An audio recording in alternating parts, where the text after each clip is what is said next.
Well within got a very good shout of making it. 1-4, lost 3 of their games, although they have lost 3 of their last 5. So the 2 openers will be Alex Lees, the England Test international, not quite in the picture at the moment. He'll be joined by Graham Clark and Callum Parkinson. Will get us underway. Moving in towards us, he's up to the wicket, he bowls, tosses this one up and is clipped for 4 through mid-wicket.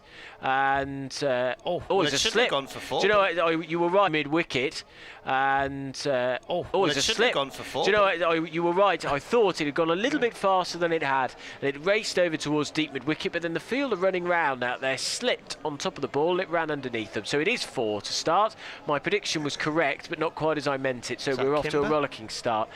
I'm trying to see who it is out there. It is a big man like Kimber. It's Welsh. Is it? Actually, yes, he does often field out there, doesn't he? So it was Nick Welsh at 4 for no loss off 1 ball. I think we've lost the ball underneath the covers that protect the pitch. Just need to get one of the little kids from the stands to crawl under there. That's true, yeah. Obviously doing a health and safety assessment first, of course. So if you're just joining us, BBC Radio Leicester, we will be live with you on all frequencies until 7 o'clock. Before we're just on DAB, the BBC Sport website and app, and on BBC Sounds. Parkinson, blonde-haired, buzz cut, up to the wicket, bowls. It's a full delivery, just forces Lees to go back a touch, and he'll come through for 2. They're already utilising that big gap on the leg side. That's where the 2 men are out, which is at deep mid-wicket and long on. You're allowed 2 players out for the first 6 overs during the power play. Everybody else inside the ring. Parkinson then in his green trousers and stripy green top is up to the wicket, bowls, and this one is flatter and quicker outside off stump, and it's pushed away by Lees, who's 6 now, 3 deliveries. It's been a funny record in head-to-heads between these 2 in recent years. Durham have won on their last 5 visits here, while as Leicestershire have won on their last 3 visits at Chesty Street. Parkinson bowls and back goes Lees, pushing away into that gap on the leg side again. They'll get a single. Durham did lose an away game to Leicestershire in 2020, but that was in Leeds because it was a neutral venue during that COVID year. It is remarkable, though, that stat. Last defeat here for Durham in 2016. There have been some. There was the Eckersley and Travaskis partnership here. As Parkinson comes in, bowls. He's coming over the wicket this time and bowls to Clark, who's off the mark with a drive down the ground. What were they? Something like 80 for 8, chasing 160 or so Durham, and that partnership. Eckersley went it with his 6 to take him to 50. I think Travaskis made 30. That was 2 years ago, I think. Parkinson bowls. Oh, that one looked like it moved away. That was more of a seamer from Parkinson. Moving into the left-handed Lees. Looked like it had a bit of shape, but a seam movement away. That ends the over. Expensive start for Leicestershire. Durham will be very pleased indeed. Lees 7, Clark 1, and the Foxes 8. Sorry, Durham are 8 for no loss. Last time Durham were here, the Dark Knights were drawing in. It was end of the county championship season last year in September. Josh Hull's going to have a ball. Impressed me the other night. Took 3 wickets. Looks a decent prospect. He's still only 18 as well. Yeah, he's a really good prospect. He's got that nice height on him. Offers just a different angle. It's a shame Naveen isn't in, because what Leicestershire do have a really nice varied bowling attack when Naveen is in it. I'll be fascinated to see how Salisbury and Scriven get on. He's from the Huntingdon area of Cambridgeshire. He's a big lad. He's 6'7", and he's coming bounding in past the umpire. Left arm over from the pavilion end, flicked away by Clark off towards long leg for 1 run. It's a beautiful sunny evening here. We've had a really cold, breezy week in the northeast. We've just had this blanket of cloud which has sat on us, I think, since you were there on Sunday. And I actually saw the sun for the first time this week when I got down to Osmotherley in North Yorkshire, and suddenly the cloud broke up. But there's not a cloud in the sky here, is there? It's gorgeous. I have a feeling that it's not the first time someone's accused me of bringing grey clouds up with them. 9 without loss. Lees on 7 as Hull comes in and bowls, and a push at this one from Lees that leaves him a little bit outside the line of off stump. He nods to the bowler as if to say, yeah, good ball. That's what he doesn't have many variations, Hull. he's not going to bowl slower deliveries. He's got a few Yorkers in his armoury and bouncers, but he gets a nice line, consistent line, bit of extra bounce, and it's just a nice shape away from the left-hander there. That's number 20 on his back. He looks like the Jolly Green Giant at the moment as he comes into bowl. That's gone down the leg side, taken by the keeper, and a wide is signalled. The umpires tonight are, I think Ben Debenham is at our end. Tom Lungley, the former Derbyshire spinner, is across at square leg. Match referee is Wayne Noon.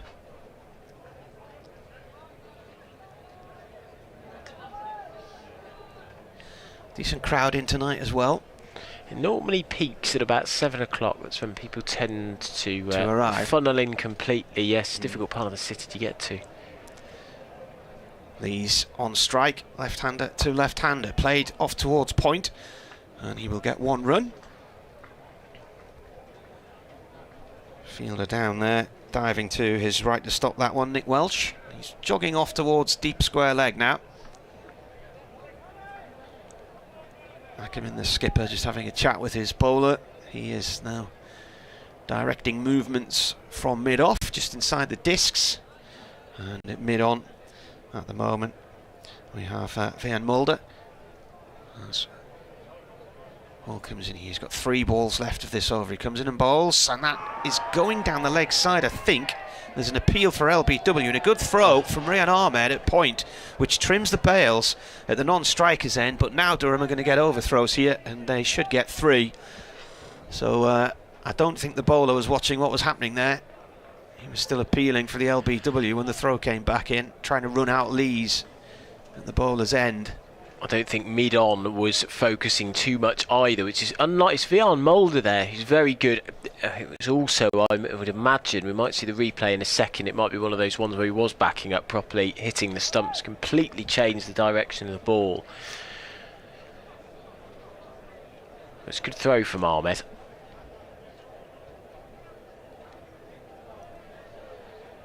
.14 without loss, Durham having been put in.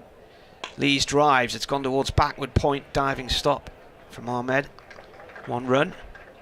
He ended up lying on it, I think it was underneath his back. Trying to roll around to see where the ball had gone there.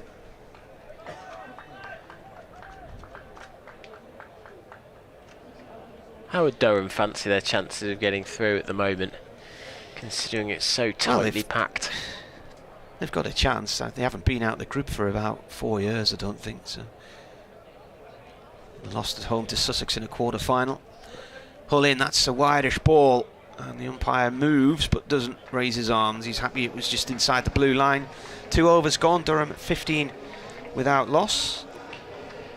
You're listening to BBC Radio Leicester, BBC Radio Newcastle as well, also on the stream on YouTube, so thank you for joining us. Adam Whitty, Martin Emerson, Richard Ray behind us. First time I came here was in 1992, and Durham played Leicestershire in, I think it was the quarter-final of the NatWest Trophy, and it was a hot day like this, and there was a big crowd in. It was also the day when Chris Boardman won gold at the Barcelona Olympics, because we were in a box downstairs somewhere and watching that on the telly on that old bike of his, the Lotus bike. As we've got a change of bowler, it's Salisbury who will bowl his first T20 delivery. Martin gave me the statistics, so I'm nicking it off you. Was it first since 2014? His first T20 delivery. Name the fixture. Oh well, it was for Essex, presumably, was it? What have I got? A 1 in 8 chance. At Chelmsford in 2014. And they have picked 2 people who haven't played a lot of T20 cricket in this fixture. Tom Scriven as well, the other bowler coming in. Had 3 years at Durham, didn't play in any T20s for Durham. As Salisbury is in, bowls, and that's carved through the covers, but straight to cover point, where I think it's that Welsh again fielding there, diving to his left-hand side. He stops it there, so there's no run. He's played 8 T20s, all of them for Essex, and around the 2014 season. It was Kimber who stopped it there. He moved to Hampshire in 2017 and then came to Durham in 2018. Salisbury up to the wicket now. He bowls, bangs this in, and it's hit in the air, and he's going to go for 4, I think. I'm not sure whether Kimber got a little touch on that in the covers, but he's going to dribble over the boundary rope. and race away. That was a far from convincing stroke from Lees. He hit it uppishly, it was edged or not timed at all, and races away for 4 runs. It's been a relatively confident start so far from the Durham openers. That the first false shot, but they're going at a decent old rate, 7.5 and over in the power play, 19 for no loss. I doubt you've had much rain here recently, but the outfield looks quick, doesn't it? Even you got a hand on that, it still made it to the rope. Salisbury up to the wicket, bowls, and this one is driven straight back at Salisbury. He doesn't look too perturbed by it. Trying to see if he got a hand to that, or it just crunched into him. I think they might have bashed him in the knee on his follow. So he's a very brave man, and he's hiding how much that hasn't hurt him. Yes. When it definitely would have done. Yeah, Salisbury, he's only played one first team game. He was injured in that against Yorkshire. I think it hit him on the thigh, actually.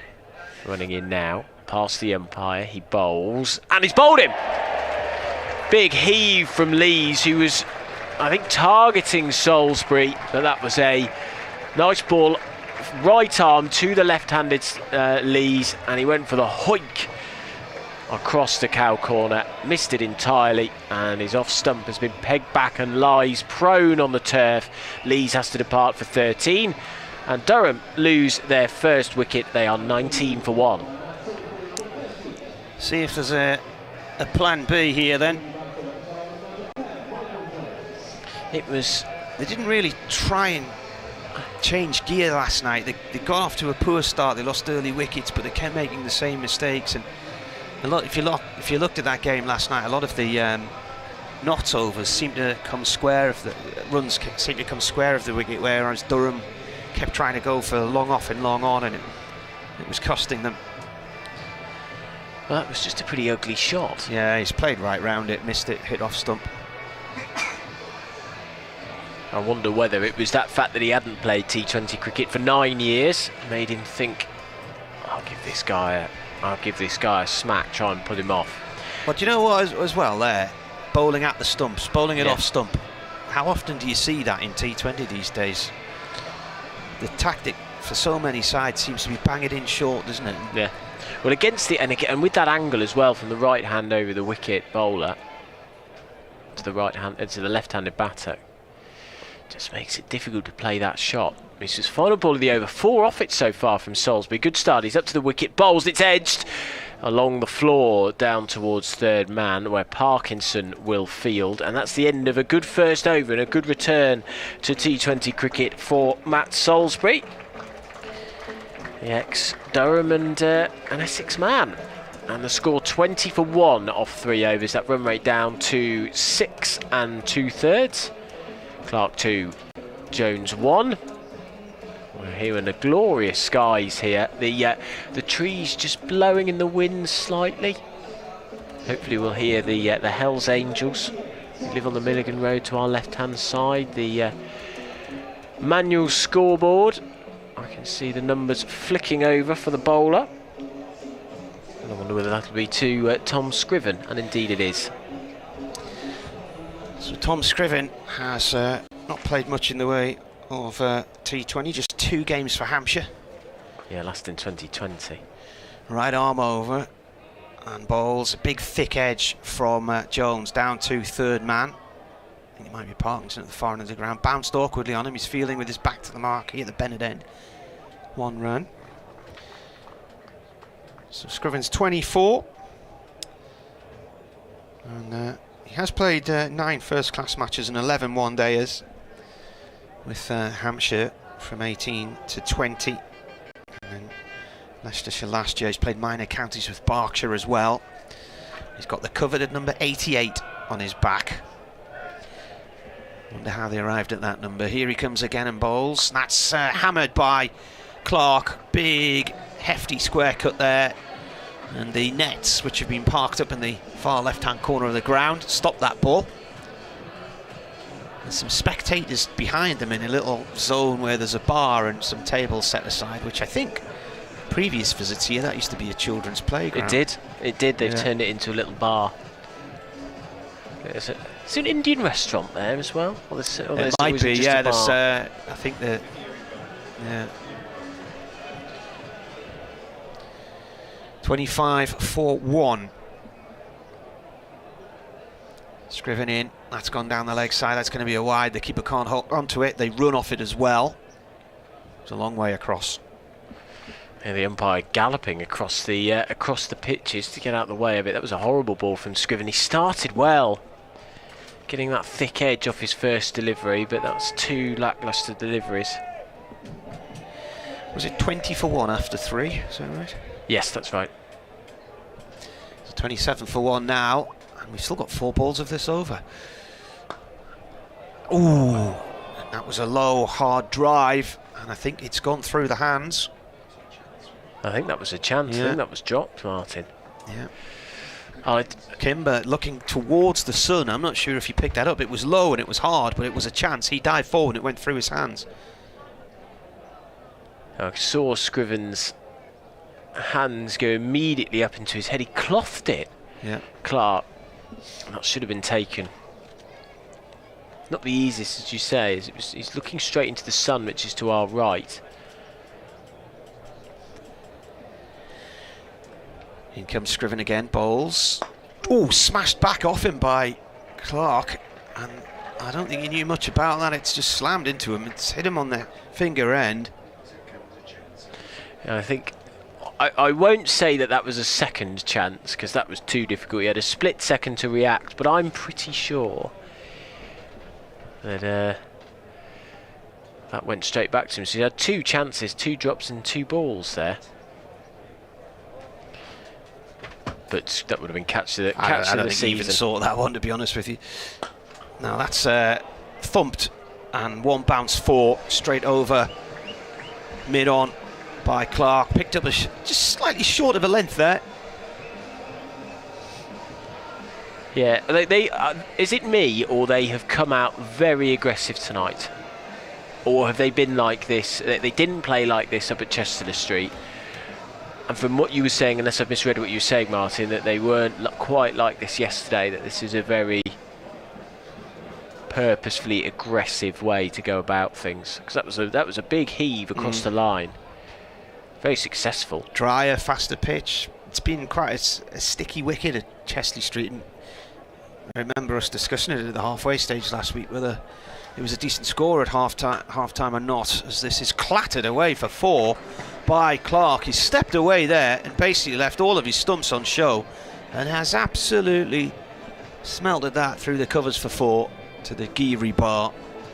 And quite an expensive over from a Leicestershire point of view, because I think they're now 38 for 1. 18 so off 18 that off the over.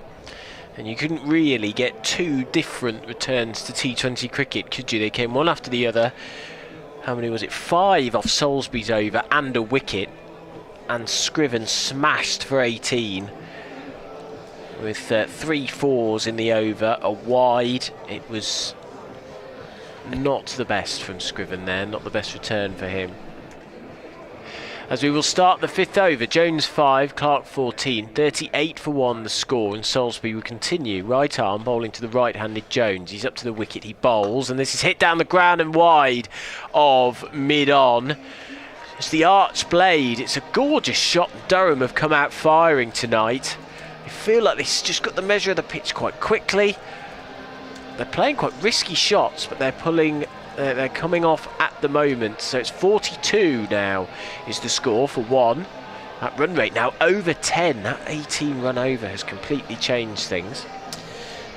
Trick for Scriven is he's got to write that off, because it happens in this format. You can go around the park and he's got to just come back and try and bowl a better line and a better length. Michael Jones with an open stance moves away at first. He sort of feigned to move across his stumps. Just sort of moved his right foot back as if he was slipping or starting a sprint to suggest he was moving away from Salisbury. But he wasn't perturbed or put off, and so he stood his ground in the end and just drove it for a single. There is 1 more added to the total. Salisbury up to the wicket, bowls a straighter, slower delivery, and it's clipped into mid-wicket and will be picked up by mid-on, who runs round to collect the ball. Clark onto 15. Now, 4.3 overs have gone here. Durham 44 for 1. I think after 4.3 overs in Chester Street, Leicestershire had 50 on the board, didn't they? Yeah, I think they did. Right. So they had a really good power play, and Durham's bowling was pretty poor at the top of that innings. As Salisbury moves in towards us now from the Bennett end, he bowls and follows Jones, who moved over towards the leg side, and tucks him up a little bit. So all he can do is glance it into the leg side in front of square. Deep mid wicket runs in to collect, and a single is added to the total. I do remember watching that though. You were talking about earlier Durham's what appeared to be a good score, 168 for 6. I think me and Richard were stood there, particularly because of Robinson and Turner's innings, thinking that actually they had put together a good score, but Leicestershire made light work of it. It's the only time that's happened this season. 2 balls left in the overs. Salisbury is in, and this is a big heave down the ground. That is big into the family stand. In fact, it's over it. Well, my car's down there. I know, so is mine. That has put some of the cars at risk down there. That was huge. He was onto it quickly, opened his body up, almost like a golf swing, and launched it down the ground over the hospitality tent. And that's 6 runs. That's pure upper body strength, isn't it, that?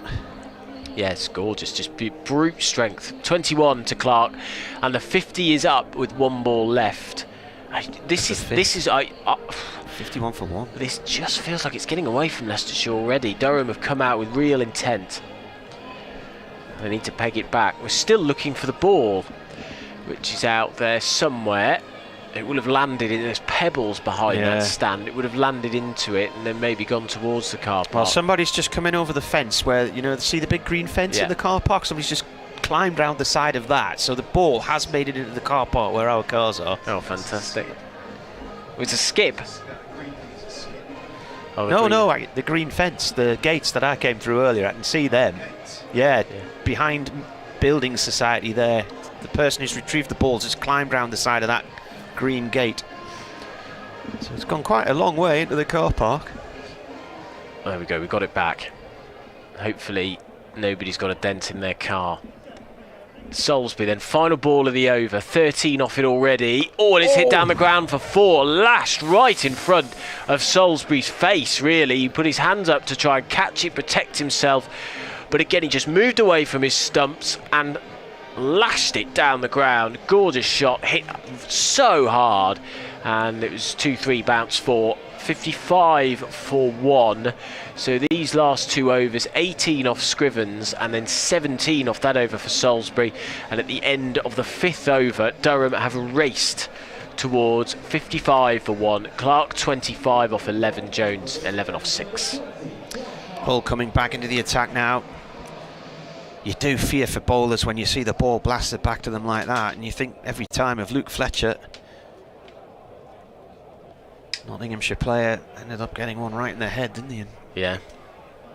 He suffered a bleed on the brain and ended up missing the rest of the season. Hull, left arm over, and a play and a miss there. An attempted drive from Michael Jones. There's no foot movement in that whatsoever, was there? No. Proper baseball shot. Mervyn says, good evening Martin and your Leicestershire colleague. I wonder if the plan B for Durham is to promise so much but provide so little, ? I think they've had a good season so far, Mervyn. He said, no matter though, we're top in the league that really matters, which is Division 2 of the County Championship, which resumes on Sunday. Durham hosting Glamorgan. As Hull comes in and bowls, and this is pulled to fine leg on the discs, and there's a man there. No run. Leicestershire at Bristol, are they? They are, yep, they're playing Gloucestershire down at Bristol on Sunday. That was where Durham were 2 or 3 weeks ago. I just made the plane home by 2 minutes. That was a frantic dash through Bristol Airport. Wow. And the lovely lady who refused to allow me to jump the metal detector queue, she made me stand at the back and said the only way you can get through quickly is if you ask everybody to move. So I did, and they all did. So thank you everybody, all 200 or so of you. Hull bowls, it's a short one down the leg side, and I think that Jones went down on one knee thinking that was going to rise up nicely, and it didn't. It followed him, and he's ended up sort of gloving it away, just missing the leg stump, and off to the keeper. It's a slower bouncer from Hull. I said earlier, didn't I, they didn't have many variations, but I was proved wrong there. That dribbled towards Hill behind the stumps, really caught him out.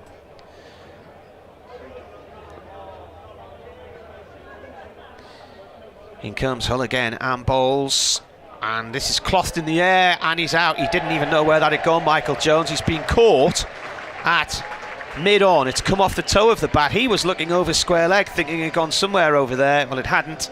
And a fairly easy catch in the end for Van Mulder. And that is the end of Michael Jones, who's now staring at the bottom of his bat, at the toe of his bat. And Durham are 55 for 1. And he was out last night for 11. He's out tonight for 11. Lees was out last night for 11 and made 13 today. And Ollie Robinson's the new man coming in. Well, I guess he's the in-form man, is he? Robinson, relatively got 69. Yeah, well, he had three half centuries in a week last week. So 55 for 2. So Hull 1 for 4. And if he bowls these 2 deliveries as dots, he will get himself a wicket maiden. This has been exactly what Leicestershire needed. They just needed to claw back the run rate, which stands at just under 10 at the moment. Gorgeous sunny skies in the centre of Leicester. You're listening to live T20 Blast cricket between Leicestershire and Durham here at Grace Road. Not a cloud in the sky, a little bit breezy. And we've had an entertaining start so far as Hull comes in. He's up to the wicket, he bowls, and he's got a dot ball for that, so we are on for a wicket maiden if he keeps this one tight from the final delivery of the over. As the man who got 3 for 35 against Durham, 2 for 30 against Yorkshire on Tuesday. It was his wicket to dismiss Revis, was it, to make them 87 for 7, Leicestershire. And at that point you thought they'd probably got a 10% chance of losing the game. Well, they found that 10%. Hull then on for a wicket maiden. He's past the umpire, he bowls, and it's cut for 4. That's a lovely shot, I have to say. Just the short ball from Hull was read rather nicely by Robinson. As he jumped up in the air, cut it late. There they are. The Hells Angels. There's a chapter up the top of the road onto our left-hand side, and it's always a highlight of a T20 night when those engines rev and they head down the Milligan Road. So that is the end of the 6th over. The score is 59 for 2. I tell you what, Richard, just because we're going to hand over to DAB in just a few moments. If you don't mind, I'll just hang on for a few seconds. So you will have a choice of listening at 7 o'clock.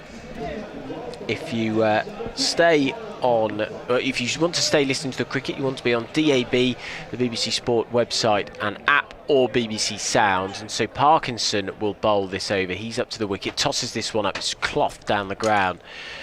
Sort of leading edge, really. It wasn't pleasant at all, but he spilled, and they will come through for a second as a result. Callum Parkinson is not a happy chappy down there. He is chuntering away. I can see him there, bustling down back to his mark. He's got a long run up for a spinner, full of action, full of pace. 1.1 overs, none for 10, as he's hit it back, has he? Straight to Parkinson. He must have hit it into the ground, which is what I missed, as he collected it on the full seemingly, but he must have hit that straight back down to him into the ground. My view slightly blocked from Lewis Hill. Hello, Richard. Good evening. Parkinson up to the wicket, bowls. Oh, he's hit him on the pad, a pill for leg before wicket given. That is how. And Clark has to go, and Parkinson charges down the pitch, gives it the big celebration, and Leicestershire, do you know what, are fighting their way back into this innings. That's the 3rd wicket gone. They've got them at key intervals, 2 wickets in 2 overs, and the scoreboard looking a little bit uglier now right at the end of the power play. 61 for 3. The run rate's still good, but that's the departure of 3 key wickets. You know, that's big for Clark as well. Absolutely plump. He went back. It looked to stay a touch low. It could have been the skidder. Skidded onto him, and he was absolutely bang in front. And he was going so nicely. 27 off 11. Graham Clark. Yeah, it was, and he started this campaign really well, didn't he, Richard? But couldn't convert this time. Now you do have the choice of listening that I was just mentioning. Now, Corey Trevor will take you through the evening on FM. So if you want to hear some great tunes on your Friday night, head over to that. He's going to be with you until 10 o'clock. But if you want the latest from the cricket and the latest from the netball as well, then you can do. That is going to be on the BBC Sport website and app, BBC Sounds or DAB. As Parkinson bowls, it's driven to cover. There is is no run. But from me and Richard, 63 for 3 the score here at Grace Road. Goodbye. So there we go. I think Martin's going to do his update for BBC Newcastle. So he'll be back shortly. But we're together, Richard. Indeed. It's what all the fans wanted. Enjoying the sunshine as well. 62 for 3. Parkinson bowls, leading edge and inside edge down the ground towards long on, and a single will be taken. So 63 for 3 is the score. 6.5 overs. Ollie Robinson's been the form man for Durham with the bat so far in this competition. 263 runs at 65. Got 69 from 43 on Sunday against Leicestershire. This is a quick, fast delivery. I'm not sure if he was going for the Yorker there, Parkinson. He was certainly trying to catch him out with the ball that is really launched down, and that is the end of the over. And that was pretty tight as well, Richard. It was. I mean, they're two huge after overs 4 and 5, which went for so many. 35 they gave for something like that between them, Scriven and Salisbury. Then 4 from Hole's over, and then 4 from Parkinson's over. And seeing that Parkinson got a little bit of a response from the pitch, Leicestershire skipper Colin Ackerman is going to bring himself on and try an over of off-spin from this pavilion end here at pretty full, pleasingly so. What a difference the weather makes, isn't it? Compared to Tuesday against Yorkshire when it was freezing. Ackerman is in, bowls, and a little uncertainly Robinson looks to stroke him out into the offside. Can't get it past the gigantic figure of Josh Hull. In goes Ackerman again, a little bit shorter this time, punched in the air through mid-on out to Louis Kimber, I should say, who comes in from the long gone boundary, feels about halfway towards the circle. One is taken. Big disparity. I beg your pardon, was on strike then, of course. A big disparity in the bowling figures. Hull and Parkinson going at 4 and 6 respectively. Salisbury and Scriven going at 11 and 18 respectively. Ackerman is in, clipped away neatly into the mid-wicket area, comes running in Nick Welsh to field. One is taken, so just singles from balls 2 and 3 of Ackerman's over. It's good so far from the skipper, who is in and bowls. Quicker, flatter delivery, looking to make a little bit of room, steps back and again tries to work it out into the offside. Robinson can't get it past extra cover. Dot ball. Ackerman is in again, drops a little bit short. Robinson goes back, cuts this time, does get it past extra cover. Hull out towards Ahmed, who's out there. I beg your pardon, it's Patel who's out there on the cover boundary, so he takes his 1. Can he finish the over strongly? Ackerman, slog sweep, top edged, and it's gone behind wicket-keeper Hill. Short third man, runs across. Parkinson fields on the bounce, almost directly behind the wicket-keeper, but again, only the single from that last ball of Ackerman's over, so another over that yields, the third in succession in fact, that yields just 4 runs. The Foxes, with Durham having been 55 for 1 after 5 overs, have dragged it back, 67 for 3 after 8.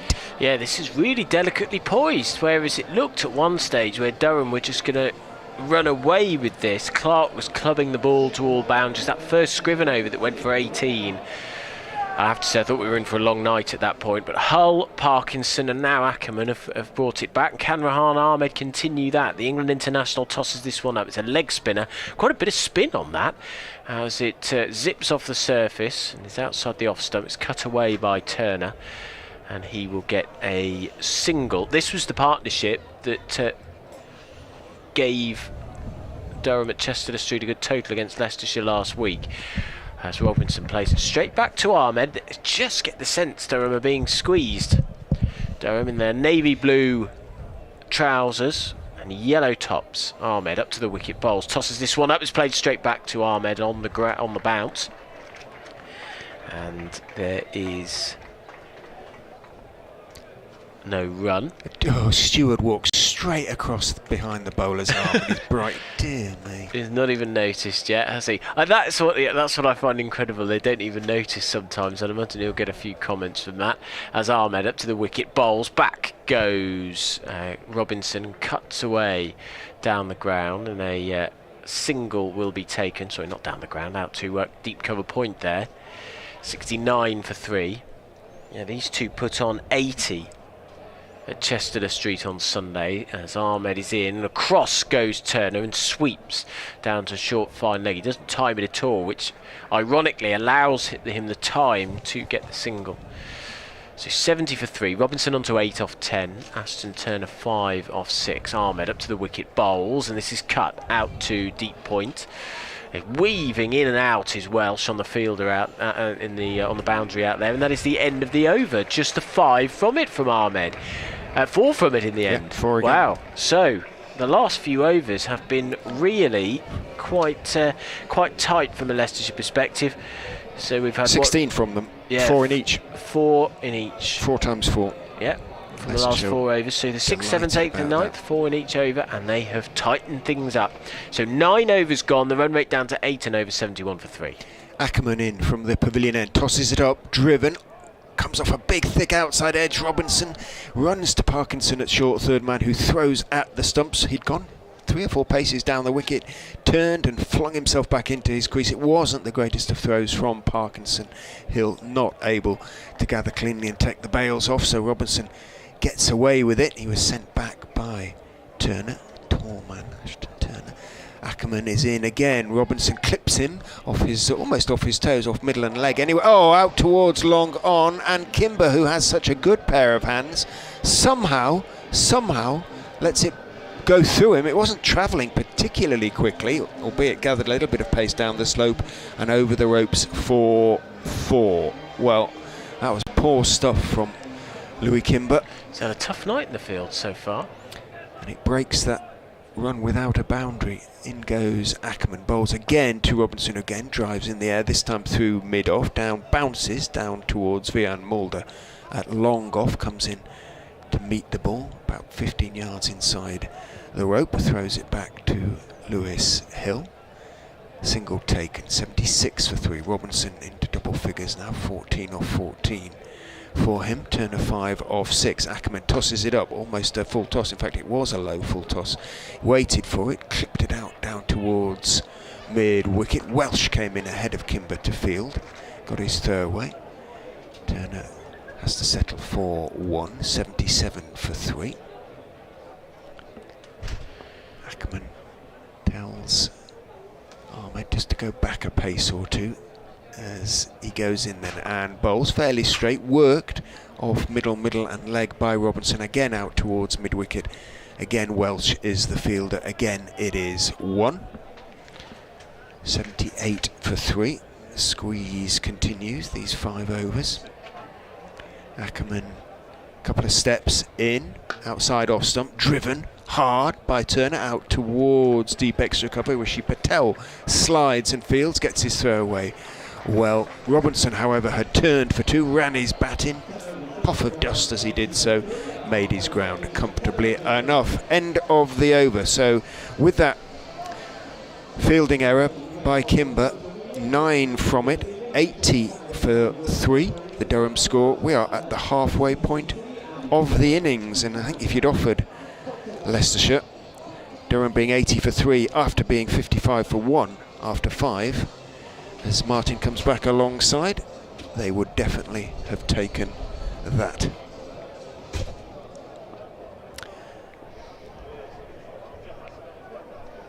Parkinson, this is cut away by Robinson to the point boundary for 1. He moves on to 16.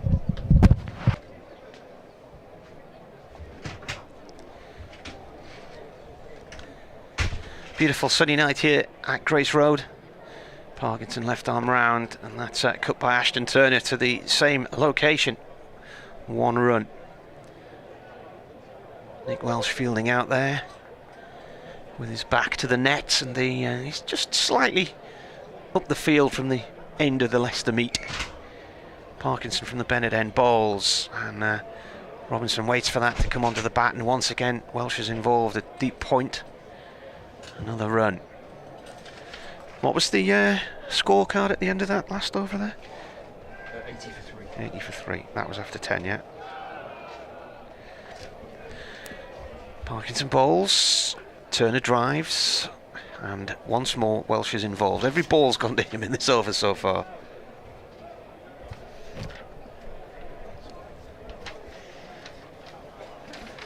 If you were trying to listen to us on the BBC website and had issues, then and have joined us on YouTube, well, apologies, we're not sure what happened there. We've contacted our colleagues in Salford who look after the streams, and they're trying to sort it out, but the stream definitely was there, because I tweeted a link to it and then it vanished, so I'm not sure. They played old stuff. Heaven knows how it happens. Yeah. I do not know, and we can only grovel. Beg for your mercy. One run here to Turner. This one's gone up to long on rather than across the point. And that is the end of the over. So where are we now? 86 for 3 after 11. Would you like your headphones back? Shall we swap? I Can know, do. I don't mind as a these commentator of a long-standing, everybody prefers their own.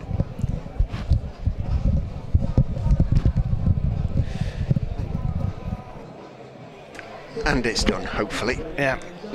Almost seamlessly. 86 for 3, so another good over as far as Leicestershire are concerned. I don't think the pitch maybe just turned a fraction the first time it was used against Yorkshire a few days ago. I haven't seen any really noticeable spin.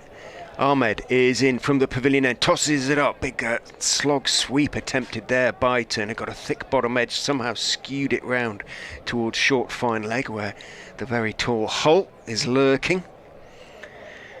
And a single is taken. And it's something that they are really struggling with out there, the batters at the moment. Robinson whips it away again in that sort of vicinity down towards long leg this time, wide of Hull, sprinting around the boundary. Deep backward square, gets to the ball, but a comfortable-ish 2 for Ollie Robinson. He moves on to 20 off 19, 89 for 3. Ahmed is in. Robinson drives it back past him. Ahmed falls to his right, gets a hand to it, gets fingers to it, tries, I suspect, to deflect it onto the stumps, manages to deflect it past them, runs on down towards Kimber at long on. Robinson takes 1, moves on to 21.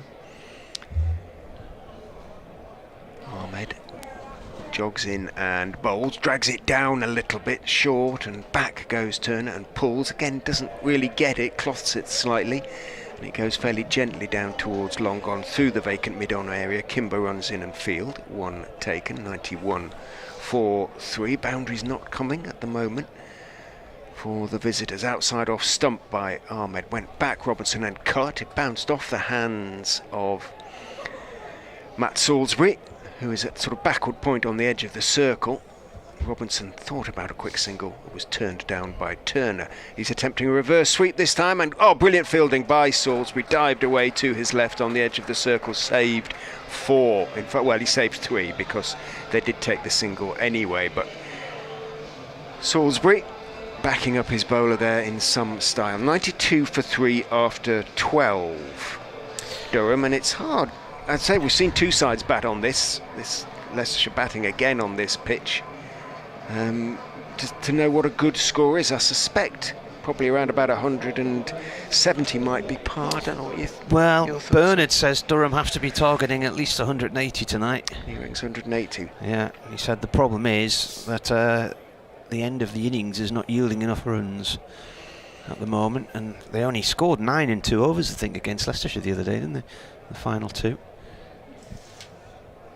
So Scriven back into the attack, right arm over from the Bennett end, and Robinson drags the ball up towards long on for 1. Took the pace off it. Maybe that's the key on this pitch. Scriven His first over went for 18. Did, yeah. It was a bit all over the place, wasn't it? But he's had a bit of time away from the action since then. Been rotating the bowling, so he comes in again now to Turner. Turner plays that out through the covers and cut off on the boundary. 1 run. I think Welsh is still out there in the shadows. Be nice and cool for him where he is. He's got tree cover. He's used to the heat. Yeah. Is he from Zimbabwe. Harare? He is, correct. Yeah, Zimbabwean. Scriven in, and that is a big meaty drive from Ollie Robinson, in fact, landed inside the boundary rope. I thought that was just going to disappear into the seats for a minute there. 25 yards in and short of the fielder. Yeah. He's got more height on that than length. Rolled his wrist through it. Maybe he took a bit of the pace Again, it off didn't the come shot. on, it didn't quite come on to him. 96 for 3 in the 13th here on the BBC. He looks to drive at that one. It's a rising ball. He's played and missed. Quicker delivery from Scriven. Have you seen much of Scriven in the Championship or not? Yes, he's been very impressive, and I was really surprised that he didn't really sort of have a starting role in the T20 side, particularly because he bowled really nicely in the Royal London Cup last year, especially at the death. So I thought he'd be a natural. Comes in again and bowls, and Robinson's playing at that about 4 stumps across from off, and it's hit him in the thigh pad. It's gone behind. He gets a leg by. Durham are here in the Championship in a few weeks' time, aren't they? I think it's the is it the last week of June?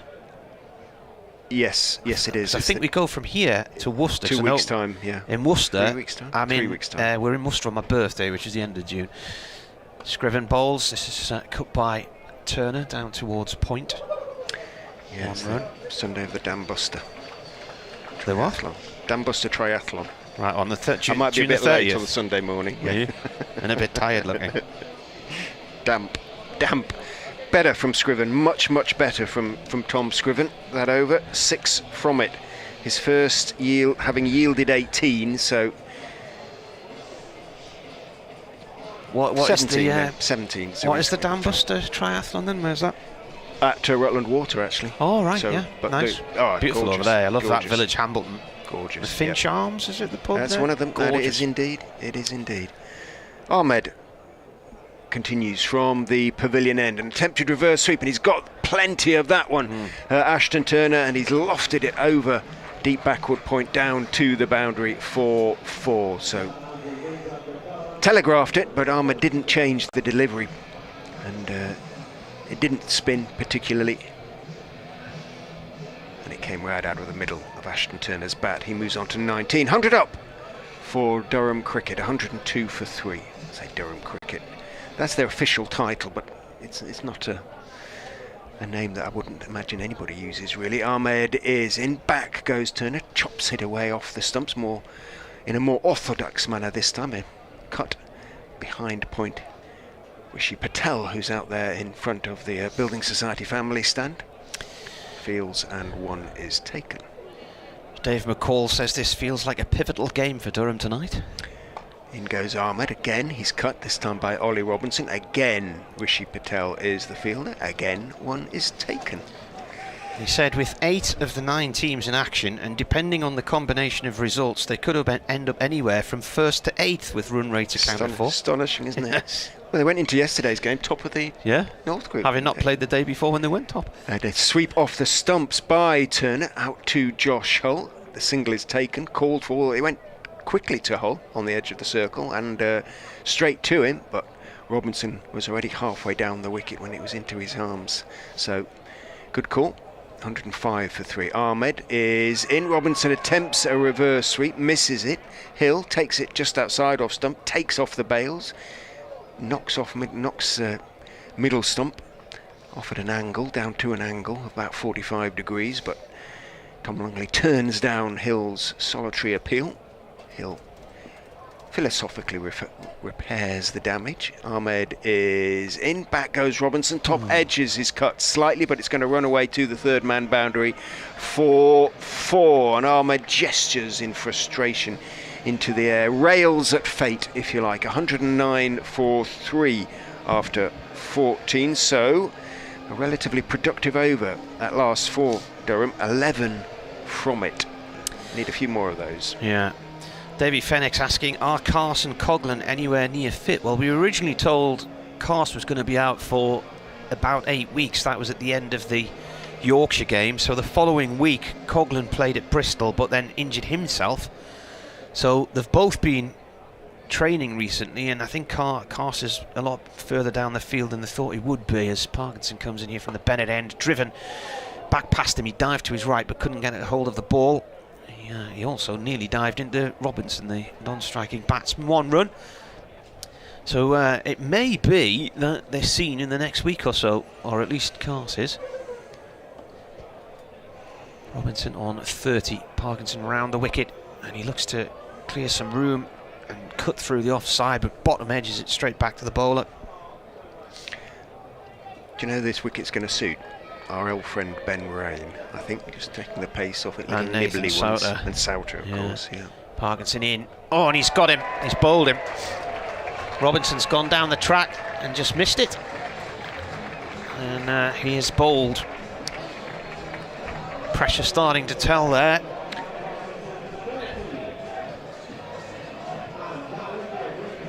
.49 the partnership for the 4th wicket. He kind of almost yorked himself, really, dancing down. He's out for 30.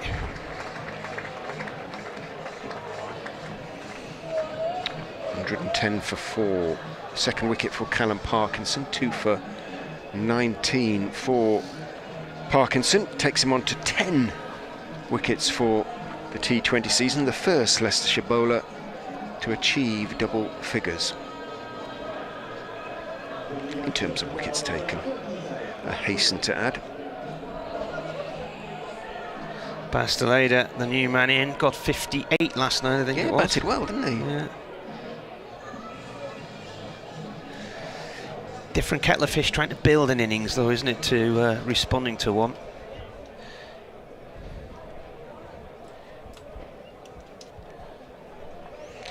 Stretches his hamstrings impressively. Parkinson round the wicket to Deleda, forward he goes, defends this one. His father Tim was over to see his debut against Yorkshire and joined us for an afternoon in commentary. He'd played at 3 World Cups for the Netherlands. Bass has played at 1. Parkinson in and cut by Deleda, sort of wideish drive really, out to the cover area for 1 run. 1 ball left of this 15th over. Run rate is 7.5, which doesn't seem that high to me. They're 111 for 4. Turner plays the ball backwards to Ahmed, just behind the line of point. 1 run. Is that the end of Parkinson?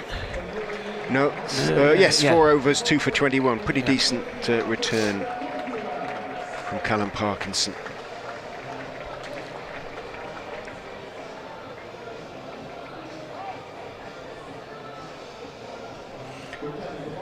Colin Ackerman bringing himself back on at the pavilion end, having bowled 1 over for 6 runs. 2 overs, because 2 overs for 10, which is a pretty decent effort. Steps in and bowls. Full toss that is hammered back very, very straight. I think he got his fingers to it. Turner hit that very, very hard though, and Ackerman did just do enough to slow it down and enable Kimber to get across from long onto field, almost directly behind the bowler's arm. 2 to Turner. He is on 25 now. Ackerman tosses it up. He's hit higher and harder and straighter, if such a thing could be, by Turner. Clears Ackerman this time. He can't get his fingers on that one. Bounces once, twice, and thumps into the black screen below us. Turner maybe holding the key for Durham. Ackerman drags that one, drags his length back a little bit. Back goes Turner, and in the end blocks it out into the offside and takes 1. Salisbury, the fielder, at point. 119 for 4, brings Deleda on strike. Looks to be taking off stump guard there. We're almost directly behind umpire Ben Debenham up here on top of the pavilion. Ackerman steps in and bowls. Decent length. Deleda went back, played it in the air through mid-off down towards long off. Vian Mulder, the fielder. Deleda happy to take 1, give Turner the strike. Doug Rains emailed, he says, I've no doubt if Josh Hull develops, he'll be snapped up by the Notts poachers. In goes, yeah, probably. In goes Ackerman, tosses it up, but fullish on towards the legs of Turner, who stays back, works it out towards deep mid-wicket, takes 1. The stream has finally reappeared on the BBC website, And I'm the told correct by one. William. Hurrah. So, apologies to all. It's only taken the best part. well, I half don't the know what match. happened. It was there originally and then it vanished. I don't know. what went on. Ackerman is in. The leader leans forward and turns his wrists on. It works it wristily out, just wide of mid-wicket out towards deepish mid-wicket stroke long on. In comes Kimber to field. Takes one. Turner keeps the strike, so probably not a bad result as far as Durham are concerned. 122 for 4 after 16. If they can get it up to 170, I think they'd be okay with that, Durham, probably. But they've got a bit of work to do to get to that point. Yeah, 4 overs to go. This is Ahmed in to replace Parkinson, driven by Turner up to long on for 1 run.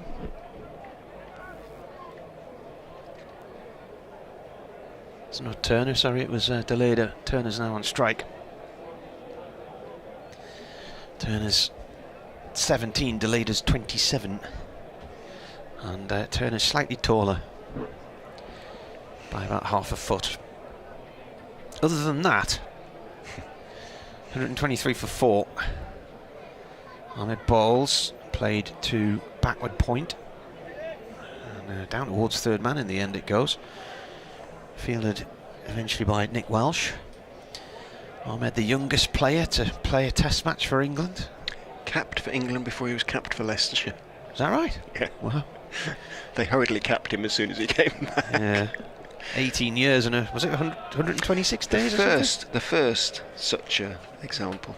Ooh. Now that's driven hard and high and off towards Cow, and that's gone into the car park again. Didn't sound like he'd connected well with that there, but he's given it a clout, Deleda, and he's put it over the marquee for 6. Got plenty of that lovely shot tossed was, up by Ahmed bravely, or yeah. foolhardedly, whichever. 18 like. years and 126 days in Karachi in December. So whoever went to find the ball the last time is going to have to do the same again here. There ought to be someone out there permanently, like that little old man in a coracle that Shrewsbury Town used to have on the whatever the river is. Didn't he charge 50p a ball or something Did like he? that? He got paid for it. Yeah, I was going to say that was good value, I would Yeah. say, because heaven knows what footballs cost. Even in them days. I went to that ground in 1987. 0-0. It's called something else now, isn't it? It used to be Gay Meadow, but I don't know what it's called now. It's Montgomery Meadows now, Okay. isn't it? Yeah. We're Floodlights are we're starting to chuntering come away into here life because here, they're still waiting for them to find the white ball, which is, here it comes, battered and bruised and probably plucking bits of gravel out of it. It's fine, says umpire Lungley, and tosses it back to Ahmed. Deleda on 10, Durham 130 for 4. Ahmed in, quicker ball, played by Deleda out towards the cover boundary for 1. He certainly can bat, Deleda. He looked really good yesterday. You look at this sunlight here, brilliant sunshine, and the floodlights are coming on, and you think there's something not quite right with this. Ahmed in again, and driven hard and long and into the marquee, and there was somebody there who didn't see that until the very last second, and it flew over the shoulder of a person in front of him who had their back to play. That was scary. I could see it was heading, looked to be head high as well, didn't Yeah. it? That missed him by a fraction. He could just have been playing cool and leant away. He could just Well, the have. guy but with his back goodness to us me. had no idea that was coming, and it's just shaved his head, I think.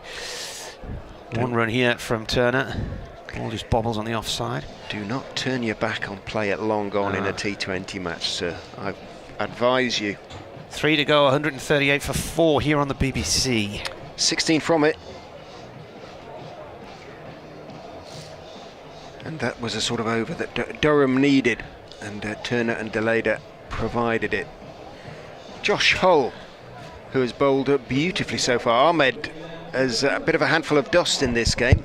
4 overs, none for 37 for Rehan Ahmed. Bit of a contrast to the figures of Callum Parkinson. Experience perhaps making the difference there. Josh Holt bowled beautifully his first 2 overs.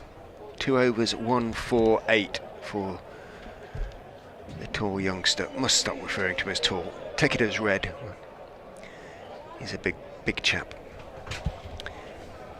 Little shuffle to start his run, then he bounds in long strides and bowls. Foolish, just bunted rather back down the pitch towards him by Ashton Turner. Just misses the stumps, trickles a few feet past. Ackerman comes in to field, and it is just one.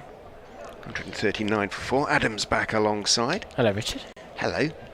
And Leicestershire have done a pretty good job here, but we were speculating on what might be a par score, and I think sort of 165-ish would be a pretty decent effort. Hull is in full, played down into the ground by Deleda.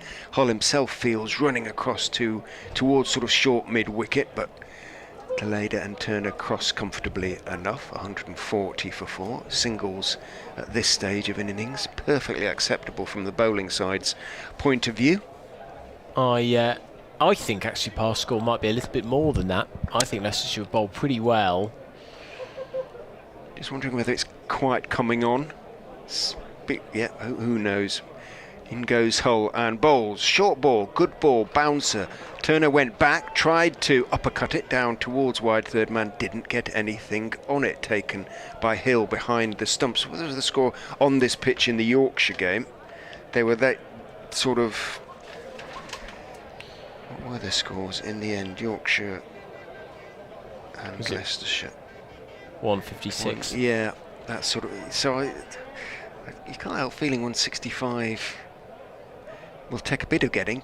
Down the leg side this time from Hull will be signalled wide. Turner didn't back away this time, and he was perhaps anticipating he would, looking to follow him. And Ben Debenham duly turns slightly sorrowfully towards the scorers. Sorry, young man, and signals it was a wide. That's probably just where Hull needs to improve his game, doesn't he? He's just got one of those every 2 overs, I would suggest. Consistency not quite there yet.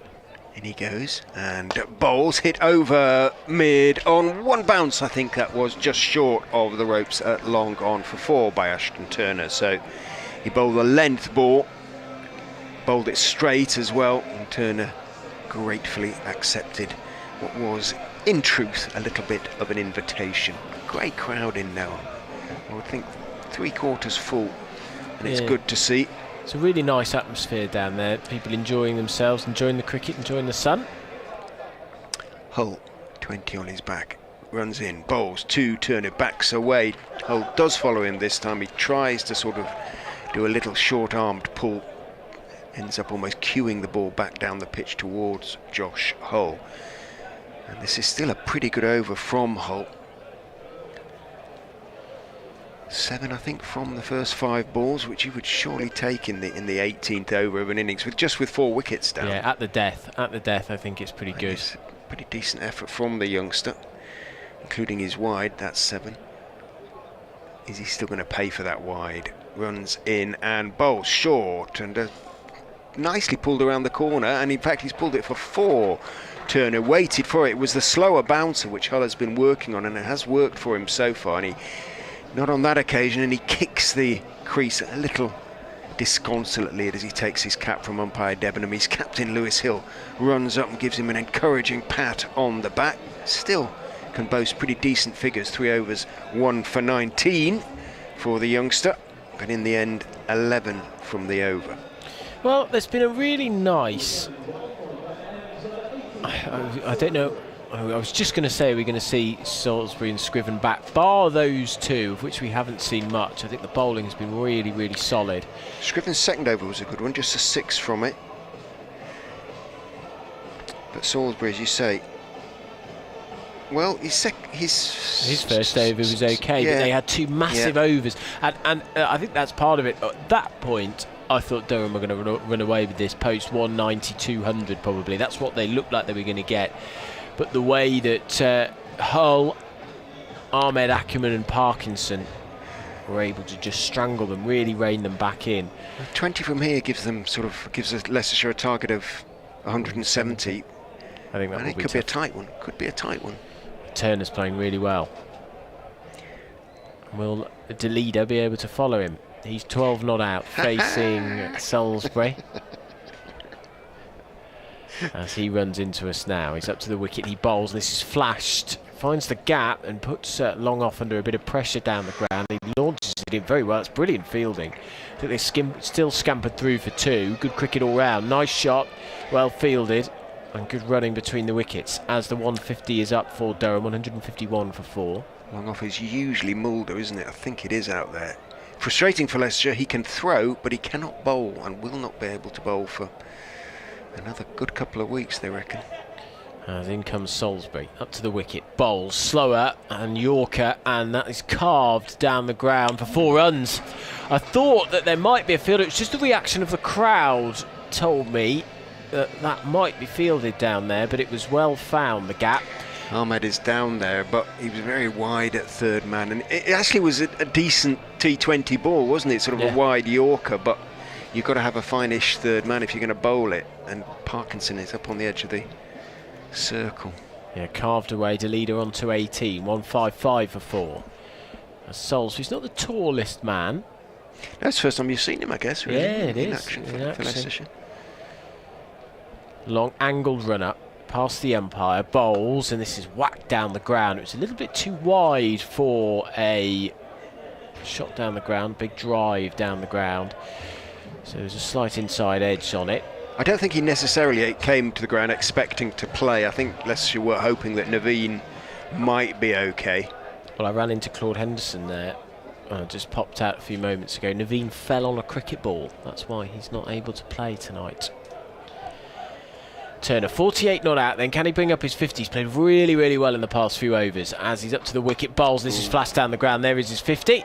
2 bounce 4 as it crunches into the advertising hoarding straight down the ground, and that is a 50 from Turner, who I have to say is really up the ante, added the impetus and the pace, and the Australian will give Durham something to defend. 160 for 4 now the total, and you're right, 170 is looking well on from here.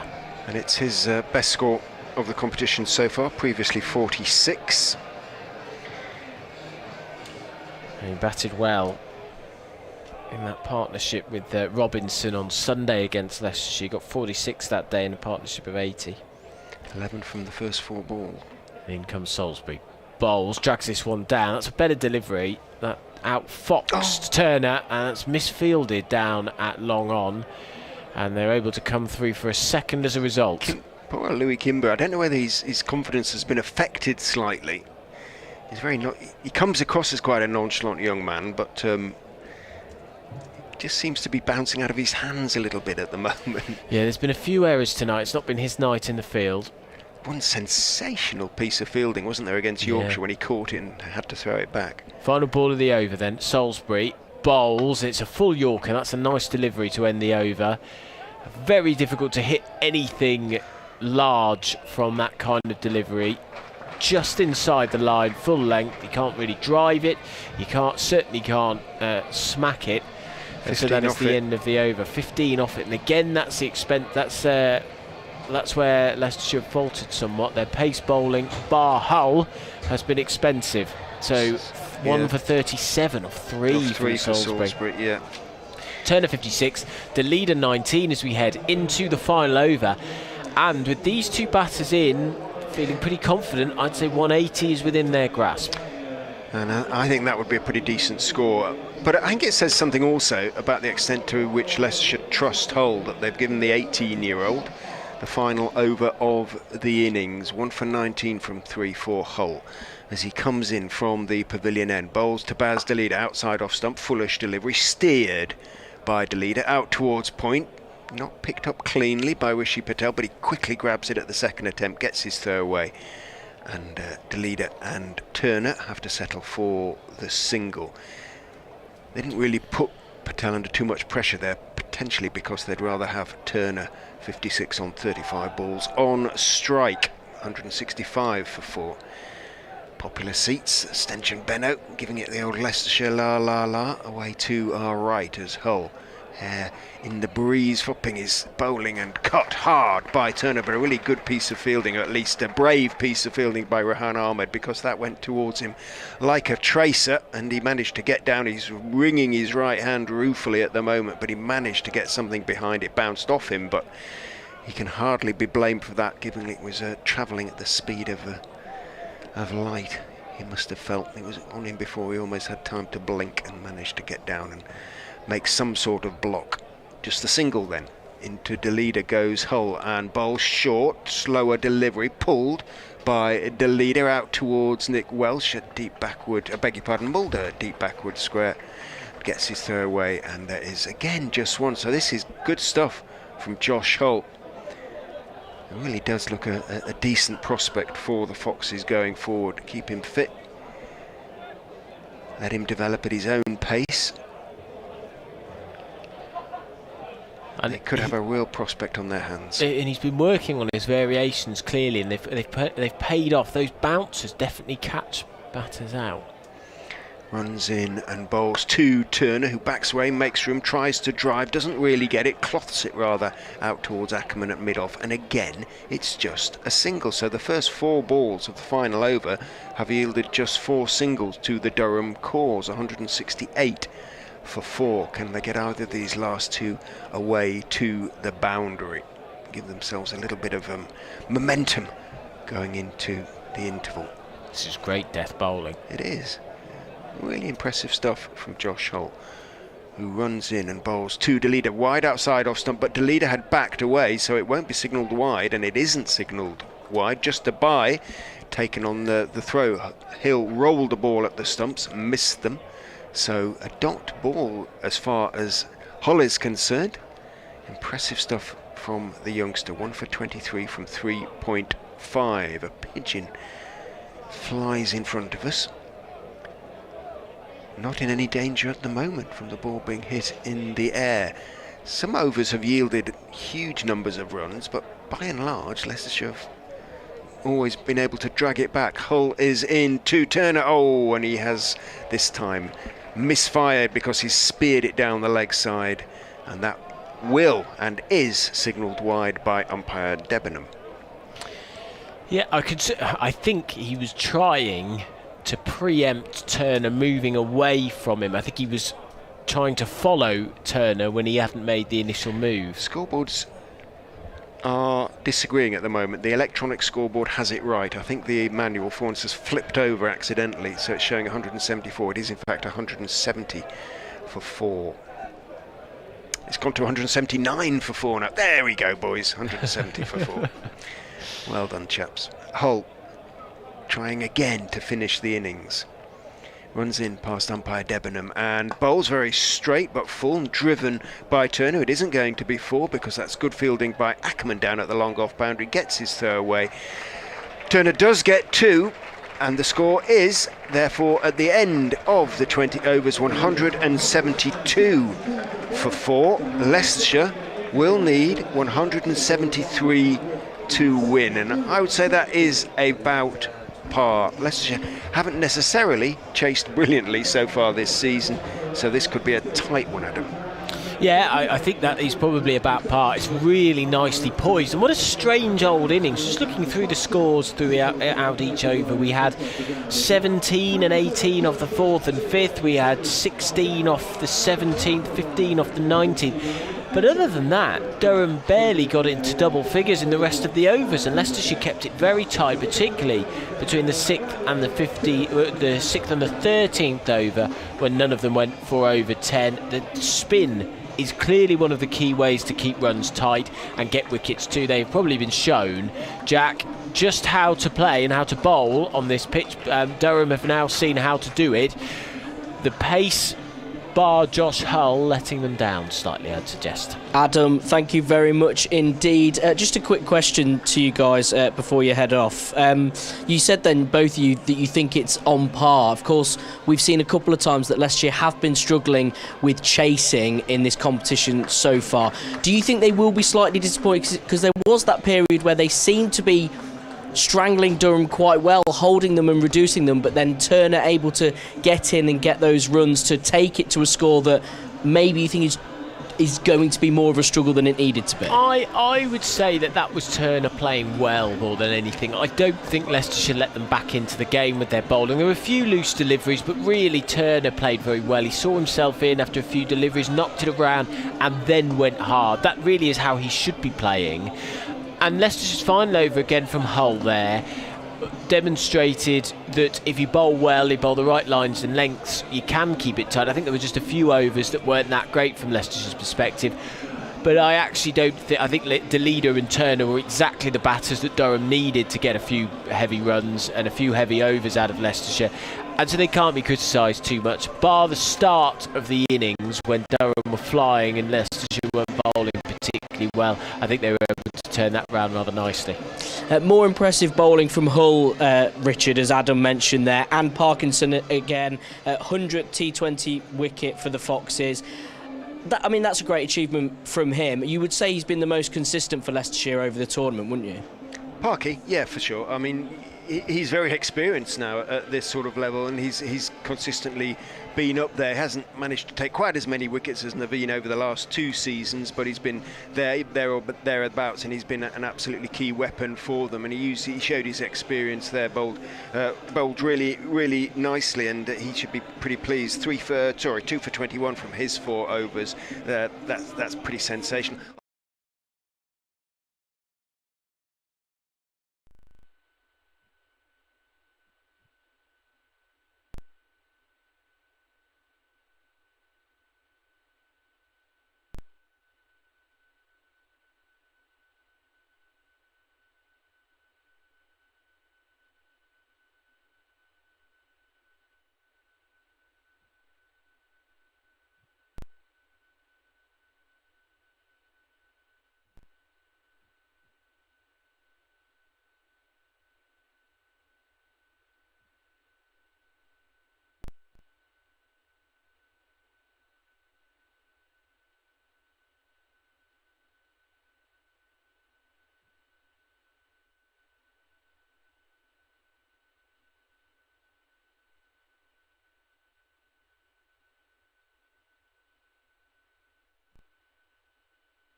goodness me, that can't have missed that man by much, because it was sort of someone moved their head out the way, his friend moved his head out the way, and then you got a big ball absolutely herring towards you. So the target, 174 to win for Leicestershire to win their second T20 of the campaign. Is it Nathan Souter who's going to start? No, Travaskis. Nearly always is Travaskis for Durham to start. He had a horrible time of it at Chesterfield Street, but he's going to start us off here at Grace Road under sunny skies. He's up to the wicket, he bowls, and back goes Welsh, who clips it away, and we'll just get a single for it. Welsh, 2 ducks in his last 3 innings. He has consistently got into the 30s and not gone on. That's been his problem so far this year. Lewis Hill now on strike, the other opener for Leicestershire. 69 runs in 3 innings for him, 13, 25, 31. You'd probably say the same for him. He's got runs and not been able to go on. The wicket-keeper stands and faces Travaskis. Diminutive figure, crouches down as he comes in, bowls his spin delivery just on the middle stump. Back goes Hill, clips it away into the leg side to mid-wicket. So 2 for no loss. And that required run rate at 8.7 and over. That's the speed they need to go at. As Travaskis comes in, forward goes Welsh and defends. It is. I mean, it could be. It may not have been Andrew Bidgen. That is, of course, just pure speculation. No, completely. Absolutely. However, it would be where he would be. That is the hospitality tent down there. Travaskis up to the wicket, tosses it up, swept a pig for leg before wicket, and out. Close. Yeah. And Welsh has to depart. His poor run of form continues. That's 3 failures in 4 innings. The only thing I thought that might have saved him was whether it was going to go down the leg side, but it did look close from here. We're right behind Welsh, and it was a sweep that was badly executed. He missed the ball entirely. Travaskis gets the first wicket. Welsh goes for 1. Adam, that turned. That straightened. Yeah, and sort of hit him. Excuse me, because he was down on one knee, sort of around about the waistband, but he was right in front, but it turned, it straightened. Here you go. Yeah, just going to watch the replay, which is down to my right. Ah, yes, it did turn. It seemed to zip, didn't it, off the surface too. Nice bowling from Travaskis, who, as I said, had a bit of a night there at Chesterfield Street on Sunday. 0 for 34 of his 4 overs, 1 with the bat, but he started much better. That's the problem when you have a turning wicket. The other side has spinners. That shouldn't be allowed. It's most unfair. This is true. Both sides can exploit it. And this is why they always say, don't they, that you never judge a pitch until both teams have batted on it, because you might have thought that Leicestershire did a brilliant job in strangling Durham. It might have been that they just used the pitch. This is what the pitch is like. Put a slip in, having seen that turn. For Rishi Patel, Travaskis bowls, tosses this one up. Oh, and it just beats. Just moves to the right of the off stump, and Patel stands back up, stares down at the pitch, and Travaskis, as you say, Richard, is getting a nice bit of spin. The wickets were broken by the wicket keeper, but it was taken off by the stumps of taken off by the gloves of Robinson. Travaskis, back goes Patel and plays a lovely back foot drive there, which is going to rush away for 4. I think there's a chase on with the fielder. The boundaries are quite far out here, but it was always looking like it was going to go to the boundary, and so it does. So the first boundary to end the over, and a tricky start for Leicestershire once again. They lose the early wicket, but they do get 7 runs on the board. 6 runs, sorry, I should say. Patel on 4, Hill on 1. Poor ball, really poor ball to finish the over from Liam Travaskis. It had been such a good over, and he just dragged it down, and although it did turn again, it sat up quite nicely for Patel to punch it away through the offside. I wonder if Durham will change their usual sort of plans. They tend to bowl to sort of a very set plan, but Wayne Parnell, he usually bowls a second over as well. He often bowls, well, Martin will confirm one way or another, but he often sort of bowls a few overs, or a couple of overs at least in the power play, so we'll see, and then some at the end. But Parnell, the left armour, is in from the pavilion end, bowls to Lewis Hill outside off stump, and a slightly airy attempt without too much foot movement at a drive through the offside from Hill. It does not connect. Parnell is now, he's got sort of lime green boots on. Did he not have bright orange boots on up at Durham? I may be wrong. Yeah, he definitely had funky coloured. He's got funky colours again, but this time a sort of pale limey green. In he goes and bowls short to Hill, bounces up towards the hip. Hill takes his bottom hand off the bat and fends it, or attempts to fend it away into the leg side. Does so really, because it's not signalled as a leg by umpire Debenham, so it must have been a bit of inside edge going to the pad.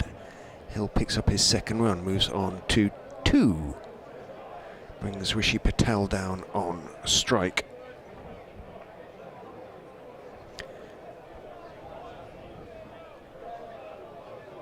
Parnell is in, bowls, full outside off stump, lofted by Patel, about 3 feet, 4 feet short of the long off boundary, and runs away for 4. Lovely pickup by Patel, but he did rather put it in the slot there, Wayne Parnell, and Patel has been in good form this season with the bat. Needed no second invitation. 178 runs, in fact he's Leicestershire's leading run scorer in the competition so far, and picked that one up nicely. Parnell is in again, to him again, it's outside off stump, it's sliced in the air but over extra cover, and that's going to run away to the boundary for 4 as well. Alex Lees, Durham skipper, can only jog after the ball in front of the Geary bar. Well populated Geary bar, and the fast food takeaway, nice and spicy. What saved him was that he went full throttle at it. Had he gone more half-hearted, he would have lopped that up to cover, but he's been aggressive in those last 2 shots. Parnell in again to Patel, who defends on off stump, drops it down behind square on the offside, and it is a dot ball. If impact, so 157 to win. The target 173 for Leicestershire to win their second T20 of the campaign. All for Durham. They need to defend that total, get 9 more wickets or defend that total to win their 5th. Floodlights on. Still a glorious evening in Ayleston in Leicester. As Travaskis, 1 for 6 off his first over, will continue. He's up to the wicket, he bowls, and this is a straight delivery on a leg stump line, and it's flicked into the leg side by Patel, who has upped the ante somewhat with those 2 fours in the previous over on the offside straight. 52nd wicket in T20 for Liam Travaskis, playing in his 62nd match in the format with his sunglasses on. I was just going to mention the sunglasses, and it's swept for 4. That's nice, a gorgeous shot from Hill. Onto that quickly, likes that shot. Hill certainly to sort of get him going in an innings, and he was on with the front foot planted early and just seemed to sort of scoop it very nicely. Bludgeon to the boundary off a sweep shot, which you don't often see. It's often more of a delicate shot, but that was lovely. So 21 for 1. And after a very, very positive start from Durham, Leicestershire just coming back into this slightly. 2.2 overs gone. Travaskis moves in towards us. He bowls, and it's in the slot slightly, but Hill avoids the rush of blood to the head, clips it down to deep mid-wicket, and the single is added. So it's 22 for 1. Hill on to 7 from 5. 151 to win now for Leicestershire. Off 17.5 overs. Travaskis past the umpire, bowls, tosses it up, and it's played down the ground by Patel to mid-on. There is no run. The news headlines are dominated at the moment by Boris Johnson's resignation honours list, and he's now stepped down as an MP this evening as well. So, news happening in the world of politics. Goodness me. Travaskis, reverse sweep, and that's played to short third man, well fielded. Certain Ben Rain. By Ben Rain. I was thinking it's the ex-Leicestershire man. Home from home quickly. For him, and this is like 8 years, was it a year, something like that, wasn't it? It was 5 I years, think, right? Yes, 5 years, 2013 to 2018. Travaskis moving in towards us now. Tossed up and clipped fine, and that's going to beat the fielder. That should run away for 4 down to fine leg, and indeed it does. You can hear what the supporters down below us here in the commentary box think of that. They're well lubricated, the gentlemen down there, yes. And they are enjoying themselves fully as Lewis Hill hits 4 more runs down the ground. So he moves on to, he's on 7, Patel moves on to 18 with that 4. 26 for 1 is the score at the end of the 3rd over. Leicestershire acquire 147 to win. Durham with 20 for 1 at this point in time. Going to say Luke Robinson bowling here, young lad. So we've had so far what we've had Travaskis 2 overs, Parnell 1, Ben Rain, when he comes on, still needs 2 to get to 100 in T20. He's been on that 98 wickets for about 3 matches now. Luke Robinson made his debut the other day. I think it was against Leicestershire, wasn't it? He took a couple of wickets because Hull got 3 and he got 2. And batsman here, Hill, looking to ramp this one. It was, you're right. Yeah, so his 19-year-old Hull got 3, 18-year-old Robinson got 2. 2 debuts since he played very nicely. He was the only one who's unsettled Leicestershire's batters on Sunday. Got a bit of pace, hasn't he? He's from the family linked to Philadelphia Cricket Club, which is not far from Chesley Street. Comes in here, right arm over, and that is ramped. That's away. In fact, that's a lovely uppercut hook, isn't it? For 6, yeah. Beautiful. It's gone into the side screen at the Bennett end, far into the ground. Nice shot. Don't bowl there would be the suggestion. Well, Hill is not a biffer, to use the to use the colloquialism. He's not going to smash it around. He is a ramper, nudger, nerdler, late cutter. Will play a lot of his run-scoring shots behind square, and actually very fine behind square too. And he loves a ramp, loves a sweep, loves a late cut. Robinson in again, right arm over, comes in and bowls. That's gone down the leg side. It was a very tight line, but it's going to be signalled as a wide by Ben Debenham. Apparently Boris Johnson's resigned after receiving the Partygate report, so that may be significant. 33 for 1 here. Hill is on 13. Target of 173. Durham's run rate was 8.6. And this is a short play off towards point for a quick single for Hill. He moves on to 14. These days, generally, run rates, you've got to be up around 10, haven't you? Yeah, and they're doing quite nicely, well above the run rate at the moment. Hill and Patel have settled quite nicely. 139 to win. God, there are some well-lubricated gentlemen down there, aren't there? Patel on strike. Robinson bowls. He's pulled this up into the air. It's high and out through to Cow corner. It lands safely. Rain chases after it. Slides in and collects the ball just in front of the meet. And it's 2 runs to Leicestershire. So Durham players are driving back home tonight. And I don't know whether they'll have a net tomorrow ahead of the start of the county championship on the resumption on Sunday against Glamorgan. Probably would be the answer. Robinson in, bowls, and that's a big biff. Has it reached the ropes? No. It's bounced 3 times before it's gone for 4. It is a big outfield, isn't it? I mean, it's got to be one of the biggest outfields in the country. And what they do is they use it tactically. Yeah. You'll see some games, Martin, where they drag it right in and try and when they think that they're going to get more boundaries than the opposition. It's a sort of risk-free shot. Patel's really going for that, but there are big gaps over on mid-wicket. So if you get a bit of height, a bit of bounce, he's going to go for it. Well, the fielding restrictions are still on, of course, as this is the last ball of the 4th over, and that's a big drive. That is 6. That's gone into the seats down below us. Straight over, long off, and that wasn't the best of overs. And at the end of it, a 6 is added to the total, which takes Leicestershire up to 46 for 1, and 8 ahead of where Durham were after 4 overs.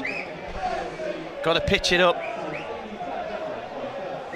Well, if you catch a 6, then you get tickets to the 80s Big Bash. All right, when's that? I'm not 100% sure yet. 40 years ago. Yeah, that's true. So I don't think somebody grabbed that, did they? No, it hit the seat. I watched it hit the seat. It hit the seat. Oh, in fact, they cast their weapons down in the face of the enemy and ran for the door.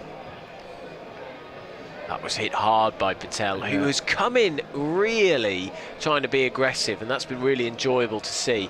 I think they're checking the ball to see whether it's been damaged. There's a bit of tarmac down here, there's paths and things, so if it scrapes along the surface, it can get misshapen, or the shine can come off the ball very easily. But we're back, and the man with the ball in his hands is Ben Rain. He's going to bowl from the Bennett end. Glorious evening in Leicester. Sun setting to our right-hand side. The floodlights are on, rather pointlessly, but I guess there'll be a point where they are required. Right, here's Rain into the attack. Can he put the brakes on here? Both he and Souter have had very good economy rates. He's up to the wicket, he bowls. Oh, and a leading edge. That was on a leg stump line, possibly even going down the leg side, but Hill couldn't clip it away, and so there is no run. Squirted out into the offside. 46 for 1 is the score for Leicestershire. They're chasing down 174, so they need 127 to win. Sun setting to our right hand side. There's barely a cloud in the sky. The wind has even stopped. We haven't seen Nathan Souter yet. He comes on and bowls the middle overs, but he's the leading wicket taker in the country with 17. Rain bowls straight. It's a little quicker that, and it's pushed down the ground from Hill. Single added to the total. 47 for 1, 126 to win. Yeah, he's been, well, he's the top, best economy rate and top wicket taker. Souter, isn't he? Did he get 4 wickets yesterday? Yeah. He 4 was for going 29. along the other day when I last looked at his stats at 5, just over 5 and over. Did I write it down? Yeah, it is 5 and over still. Yeah. 5.5 and over still. Rain, navy blue trousers and a yellow jersey, up to the wicket he bowls, and this is hooked round the corner. A bit of a hoik across the line from Patel. He gets away with it. Bit of a thin inside edge, and it rushes away to deep backward square leg. The fielder runs around from short fine leg to field. One more to the total. 31 of 14 from Patel. He's really gone after it today. Scott, who's in Newcastle, says this looks an awful pitch to bat on. Stephen Mitchell asking earlier, is the ball not coming onto the bat? Rain, bald-headed, up to the wicket, he bowls, and he's pulled for 4. In front of square by Hill. He was onto it quickly and whipped it in the gap between the two fielders, deep in wicket and long on. That's 4 more to the total of 50 up in 4.4 overs.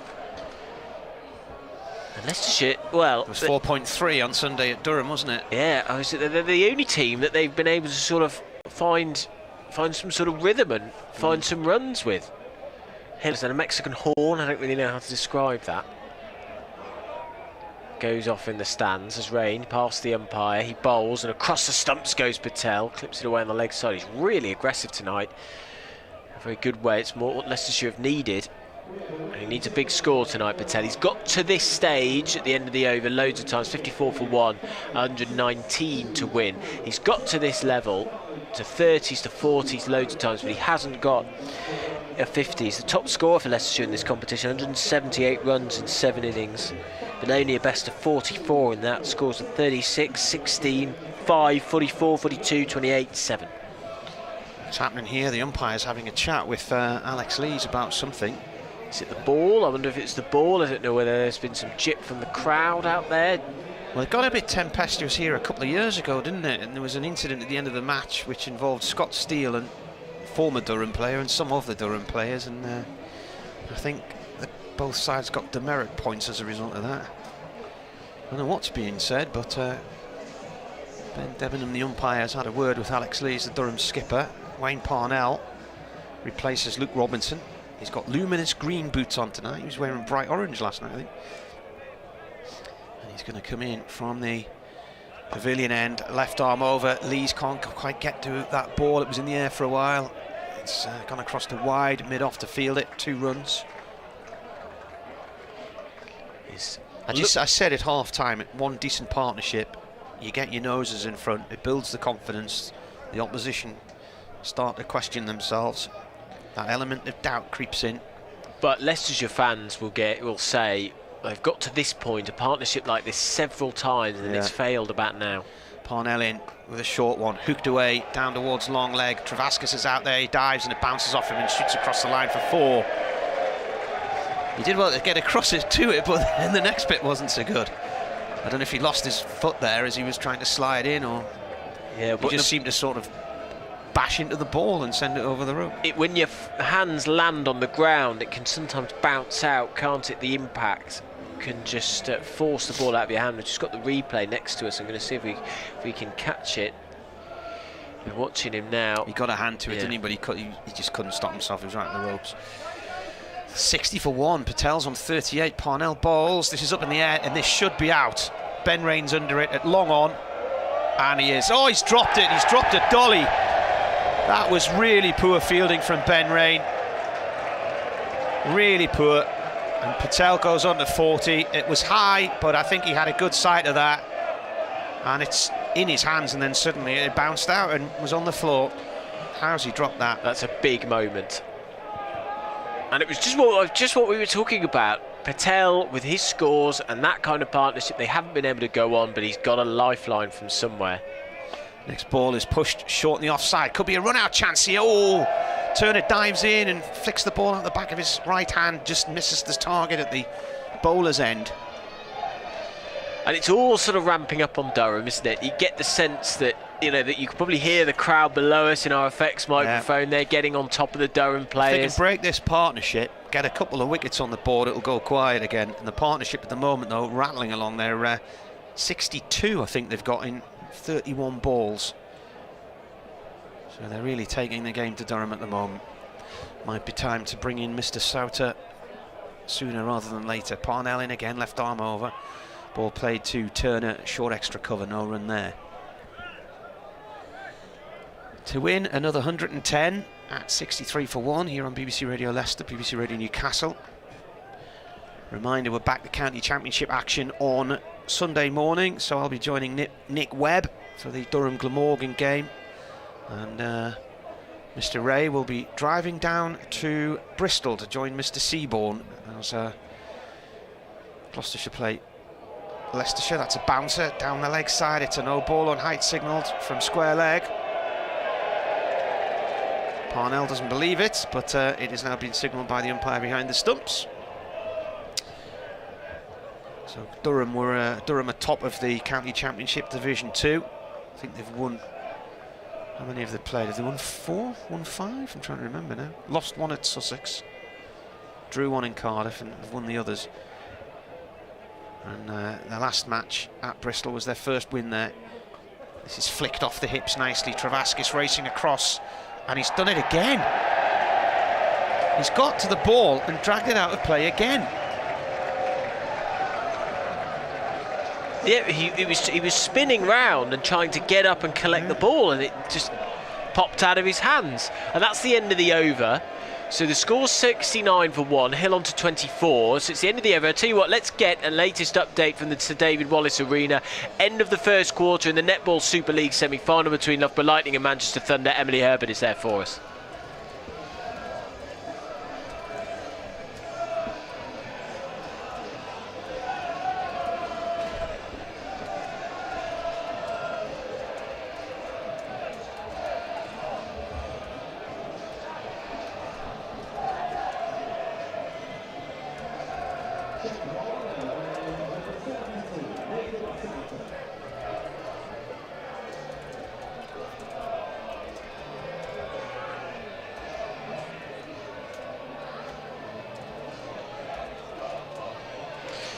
Thank you very much, Emily. We'll keep you updated with what's going on there. They're looking for their 6th final tonight, Loughborough Lightning. So here we go. Here is the most successful bowler in the T20 Blast at the moment, Nathan Souter from the Bennett end. Tosses this one up. It's a full toss, and he's not really disappointed with that, Patel, because he's just pulled it straight to deep mid-wicket, and he get a no ball on height there. It was above. It was too high, yeah, so we're going to get a free hit for that. I didn't see the lasso. There's the lasso, so we will get a free hit. Patel will feel like he missed out. What can Hill do off this free hit? So 3 runs off that. Souter tosses this one up. It's a huge hit, and it's going to go for 6. The fielder's under it, but it's over his head. He just tips it over. It wouldn't have counted anyway, even if he'd caught it. But 6 off the free hit, 6 free runs, well, 9 free runs for Leicestershire, and that could be pivotal. Hill with the slog sweep down to deep mid-wicket, and they race along to 78 for 1. Hill on to 30, and this will probably be one of the most expensive overs Souter's bowled so far in the T20 Blast already. We haven't even had a ball yet. Appeal for leg before wicket from the second delivery. Straight one. Oh, there was an inside edge who just maybe got outside the line, Hill. So he moves on to 30. The target 95 to win. We've just finished the power play, so 6.2 overs. He who laughs last. Souter with a late cut down to backward square. We could have a run out here, shy of the stumps, but the throw wasn't great, and that killed it for Durham. Bounced, didn't it? And it was just too wide, Yeah. so Souter had to move to his left before then moving to his right to take off the stumps. Patel was caught in no man's land for a moment there, though. Well, it's all happening here. Hill 30. Leicestershire 78 for 1 in pursuit of 174. This is sweep now, and that could go for 4. There's a big chase on with the fielder. Brilliantly fielded. Oh, he nearly spilt it. Nearly spilt it. The fielder racing round from... It was Graham Clark racing round from deep square leg. And he nearly lost it, Martin, but managed to recollect it. He is staring into the sun, though, isn't he? That's. I mean, the outfield's really quick. It's bone dry out there. 2 added to the total. Hill sweeps again. This one's finer. Appeal for leg before, wicket not given. I'll watch the umpire here to see whether he got any bat on that. He did, according to the umpire. So 80 for 1 is the score. 81 for 1, I should say. Hill on to 33. Patel 42 not out. This partnership now worth 80. And it's 92 to win. Crowd and good voice as Souter bowls. A straight delivery. And Patel waits for it. Clips it away on the leg side to deep mid-wicket. And that is the end of the over. I cannot think that Souter has conceded many 13-run overs in this T20 blast. But, of course, well, 9 of them came off 1 ball, which was the no ball on height, hit for 2, and then we got 6 more off that. So, Chris Pinkney's tweeted, he says, I don't know what it is about playing Leicestershire, but this is a shambles from a Durham point of view, he says. Ashton Turner's going to come on now and... Well, he hasn't bowled too much, has he, Turner? A bit. Yeah. This partnership's 79 now. The second wicket. This is what Leicestershire haven't had all season. If I was a Durham supporter, I would be thinking, what, you know, the fact that Leicestershire haven't been able to beat anybody but Durham so far. Which is why I thought this was doable at half-time. Sweep down on one knee and out for 4 through deep mid-wicket. This is really easy for Leicestershire at the minute. Patel there moves on, dropped on 38. Really a simple catch for Ben Rain. And he now moves towards his half-century. He's on 47 from 22. He scores 57 in a win against Yorkshire away last year. Oh, and he's reverse swept that one past point and away for 4. He moves on to 51. That was a lovely shot, and he's got that 50. He needed a 50, and Leicestershire have needed these kind of contributions. They haven't got them all year. That's just the 3rd 50 from a Leicestershire player in this T20 blast. Patel has been aggressive from the outset, which is what I've really, really liked about his innings. 23 balls, he's raced there by playing really aggressive, full-throated cricket. This is the equal second wicket stand for Leicestershire against Durham as well. In fact, they've now broken that. So they came together on 2. It's now 91. They beat the 88 from Delaney and Lilly in the game at Headingley in 2020, the COVID year, when they played at neutral Headingley. Aaron Lilly and Gareth Delaney. I think Delaney was dropped early in that innings. Or was it Lilly? One of them got dropped and made a load of runs. Ball pushed away up towards mid-on, 4-2 by Lewis Hill. Going at 12 and over. Yeah. This is unlike a Leicestershire innings that we have seen.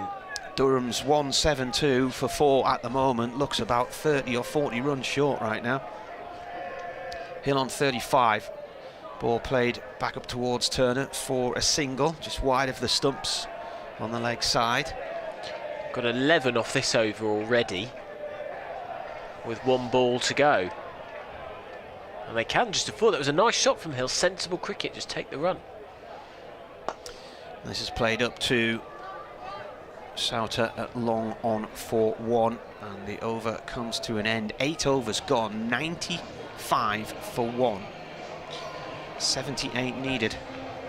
You're listening to BBC Radio Leicester on DAB, BBC Sounds, BBC Sport website and app, BBC Radio Newcastle. And We are bringing you live T20 cricket. Leicestershire chasing down 174 to win. They need 78 to do it, and it's been carnage so far. The Leicestershire fans down below us in great voice, loud and boisterous. And they've added to the occasion tonight on a glorious evening in Leicester. Patel 53, he will face South, whose first over went for 13. As two supporters just walk right in front of the side screen. That's twice that's happened in this game. Souter then, relatively diminutive figure. Comes in, bowls, tossed up, driven, and that's a lovely shot, and that should race away for 4 down the ground. It does. Glorious from Patel. Made room for himself, moved over to the leg side and drove it perfectly. There is a cover in position, and then there's a long off, and it pierced the 2 and raced away to the boundary in front of the indoor net. So 99 for 1. Patel on to 57 off 26 balls. Souter spins the ball from right to left. Comes in towards us now. Tosses this one up. Down the pitch comes Patel. 4 more. This time it goes under the hands of the fielder at cover, which is Baz, the leader. And this time it crunches to the boundary.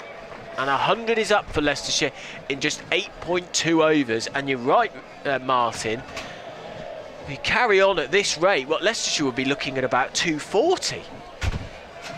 I would hazard a guess this 100 is one of the fastest against Durham, probably up there with Notts today when Alex Hales nearly got the 130 balls against them. Patel racing along, 61. As Souter just tries to slow things down. He rubs his hands in the dirt, comes in, bowls, and Patel swipes at this. That was an ugly heave, which gets an inside edge over to mid-wicket. This is his highest score, by the way, as well now. Is it personal best or personal best? Beats his 57 against Yorkshire last year. So 3 balls left of the over, 104 for 1, 69 to win. And they've got loads of time, Leicestershire. Souter comes in and Hill just plays that nice and straight down the ground. But that's perfectly acceptable. 10 fours and a 6 in that 61 so far. Strike rate of 225. It's Hill on strike there, 36 off 23. Souter bowls and swept by Hill. He will find short fine leg. And the single will be taken. Final ball of the 9th over. Richard will take over from me in just a second.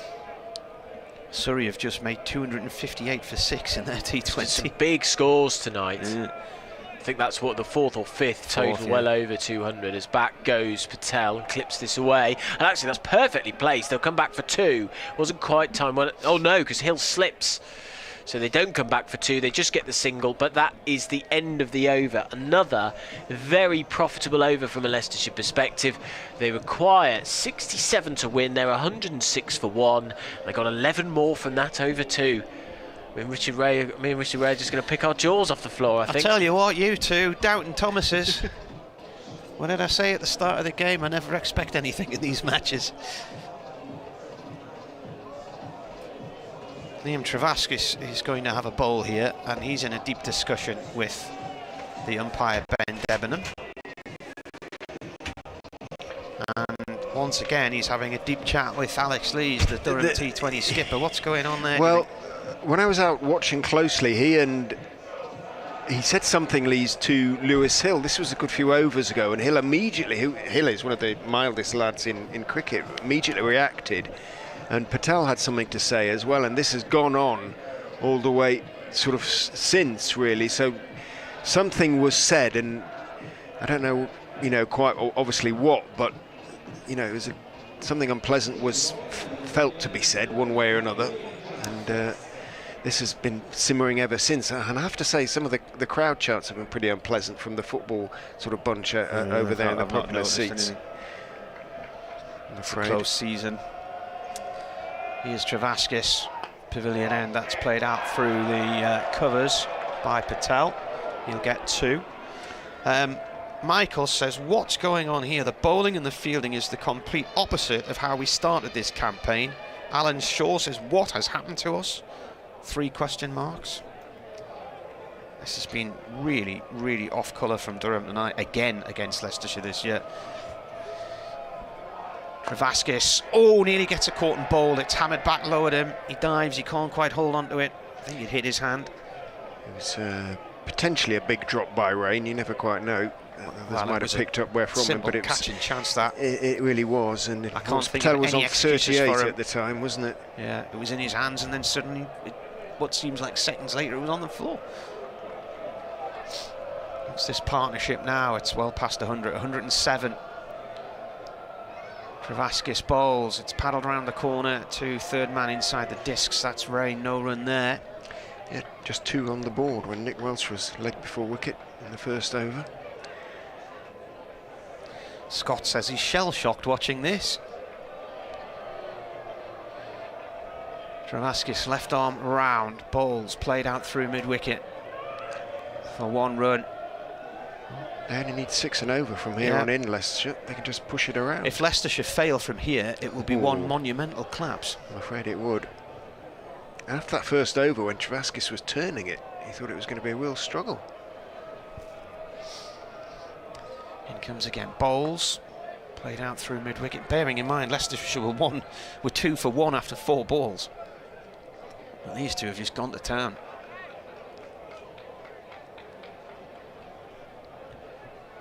Hill's on 38 from 26. Patel at the other end, 67 from 32. 111 for 1. And Travaskis more or less dives through the legs of Patel to stop that return ball. End of the over. 10 gone. And how many from that over? That was actually a more decent over. That was just 5 from that over. 10 gone, 111 for 1. Durham were 80 for 3. Rishi Patel's getting a change of gloves from the Leicestershire 12th man, as indeed is the captain, Lewis Hill. Actually, it's gone quite a lot cooler out there now. Got to be said that the breeze has gotten up again from the north. It's still, compared to what it has been throughout much of the season, pretty pleasant. Patel and Hill confer in down here at the striker's end. Patel puts on his new gloves, picks up his bat. Ben Rain will feel he owes his side a little bit in this game.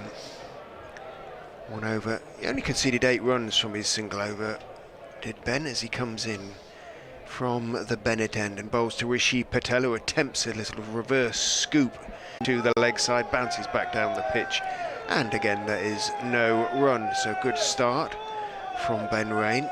As I say, there's definitely a rowdy element around the crowd tonight, and some of the chants have been distinctly unpleasant to hear at a cricket match.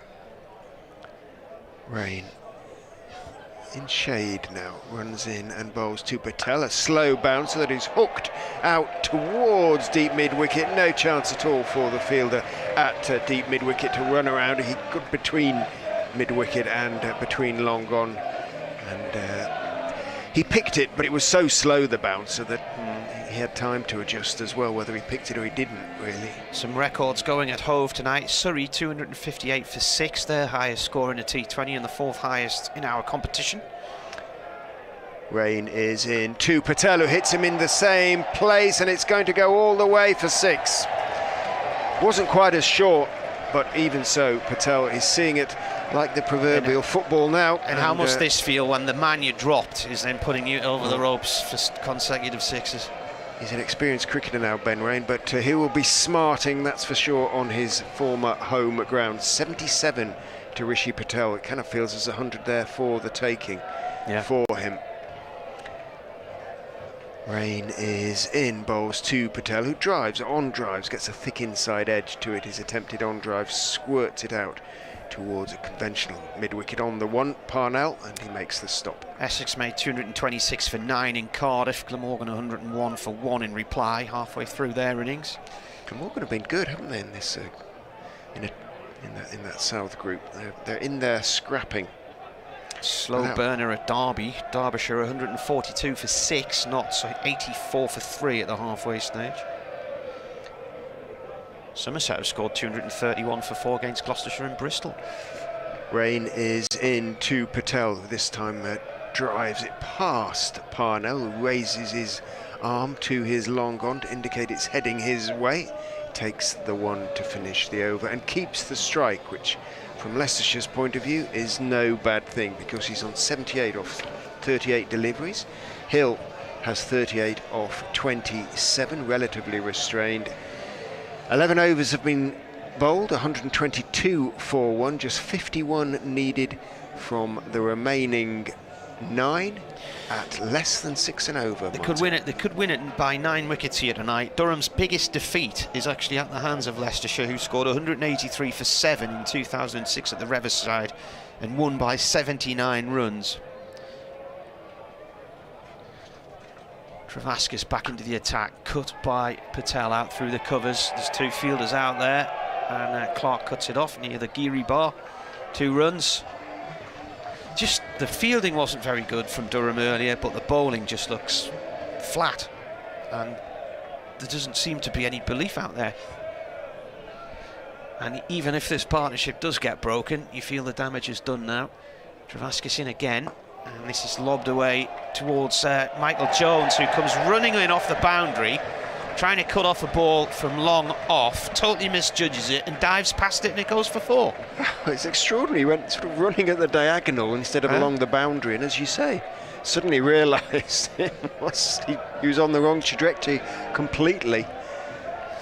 Well, from a Durham point of view, this is that bad. It could be a live Sky game, but it's not. They normally serve up this sort of T20 cricket on Sky. Travaskis in, and this goes down towards Michael Jones at long off again. An ironic cheers as he stops it this time. 1 run.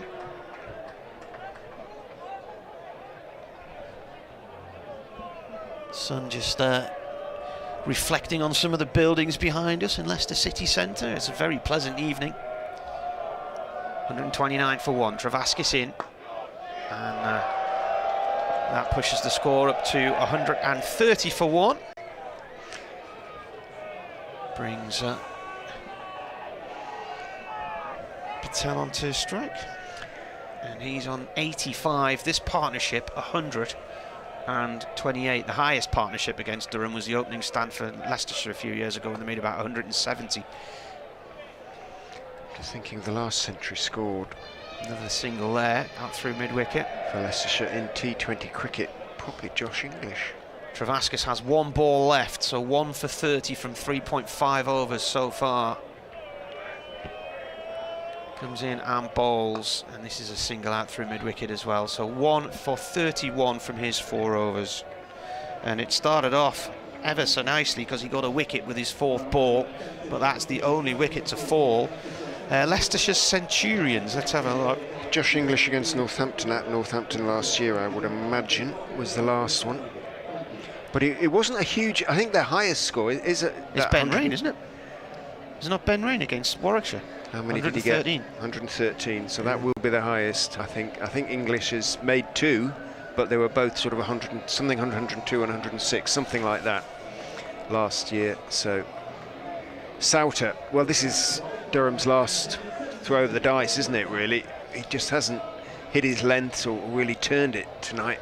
He's been so effective in this competition, but not so far tonight. Can he change things? He's going to be bowling from the Bennett end. He brings his long off in to the edge of the circle, which means long on, deep mid wicket, cover and backward square out on the ropes. Goes in and bowls to Hill, who goes back and rather shovels it through mid on with almost one-handed. Souter scrambled across to his right. I think he's hurt himself a little bit as he dived across the used wicket there. He's picked himself up. English Nothing got much of Nathan Souter, is there? English got 118 not out against Worcestershire here so in 2021, and then Rains is 113 year before, so 118. Rain did it in 2018. That was a spectacular knock. That was at Edgbaston, wasn't it? English got 103 against Northampton the same year as well. Yeah. Souter is in, steps back and hits huge blow. Rishi Patel over straight mid wicket, and it hits the floodlight pylon around about 30 feet up, ting, and bounces down. Wow, that was a massive blow from Rishi Patel, who is now into the 90s, on to 92 In fact, what a hit that was, of just 43 deliveries. Been a 9th century for Leicestershire. Sauter is in, Patel goes back and cuts him away through the offside, out towards deep extra cover. Should be 2, there are 2. Moves on to 94. Will he go there with a single blow, Rishi Patel? Will he try to go there with a blow? I suspect he might. We shall see. 141 for 1, just 32 needed to win. 6 for Rishi Patel will give him his maiden T20 century in spectacular style. In goes Sauter, bowls to him. He's gone for it, and he has hit a 6 to go to a quite spectacular 100. He takes his helmet off and he raises his bat and he gets a hug from his captain. What an innings it has been from Rishi Patel. He's been in spectacular form this season, off just 45 deliveries. Wow. Rishi Patel, take a bow. Again, he raises his bat to the crowd, which stand to him, and then again he gets another hug from his captain, but he has won the game pretty much certainly now for his side. Just 26 needed to win. 147 for 1 off 12.4 overs. The 9th century for Leicestershire. Sauter in again to Patel, who's forward, just pushing it carefully back past. He fancies a blob as well, I think. Rishi Patel, a nice little not-out century would do nicely, but if he's going to play a little bit sensibly now, and then that 113 record could very much be within reach. 148 for 1, Patel onto 101. What an innings it was, has been, and is, as Sauter goes in and bowls to Hill, who covers up on the back foot as it skids onto him. He pushes it out to short mid-wicket, and there is no run. Just 25 needed off the remaining 7 overs. Shall we swap around again? I was just going to check and see if that's probably the fastest 100 against Durham. I don't know, it might not be. Alex Hales didn't get there, he was caught out on the boundary. That would have been 31 balls, Alex Hales. Right, I'll let you talk them through to the finish then. Beginning to look as though that is not going to be far away. Thank you, Martin, whose predictions have been entirely accurate.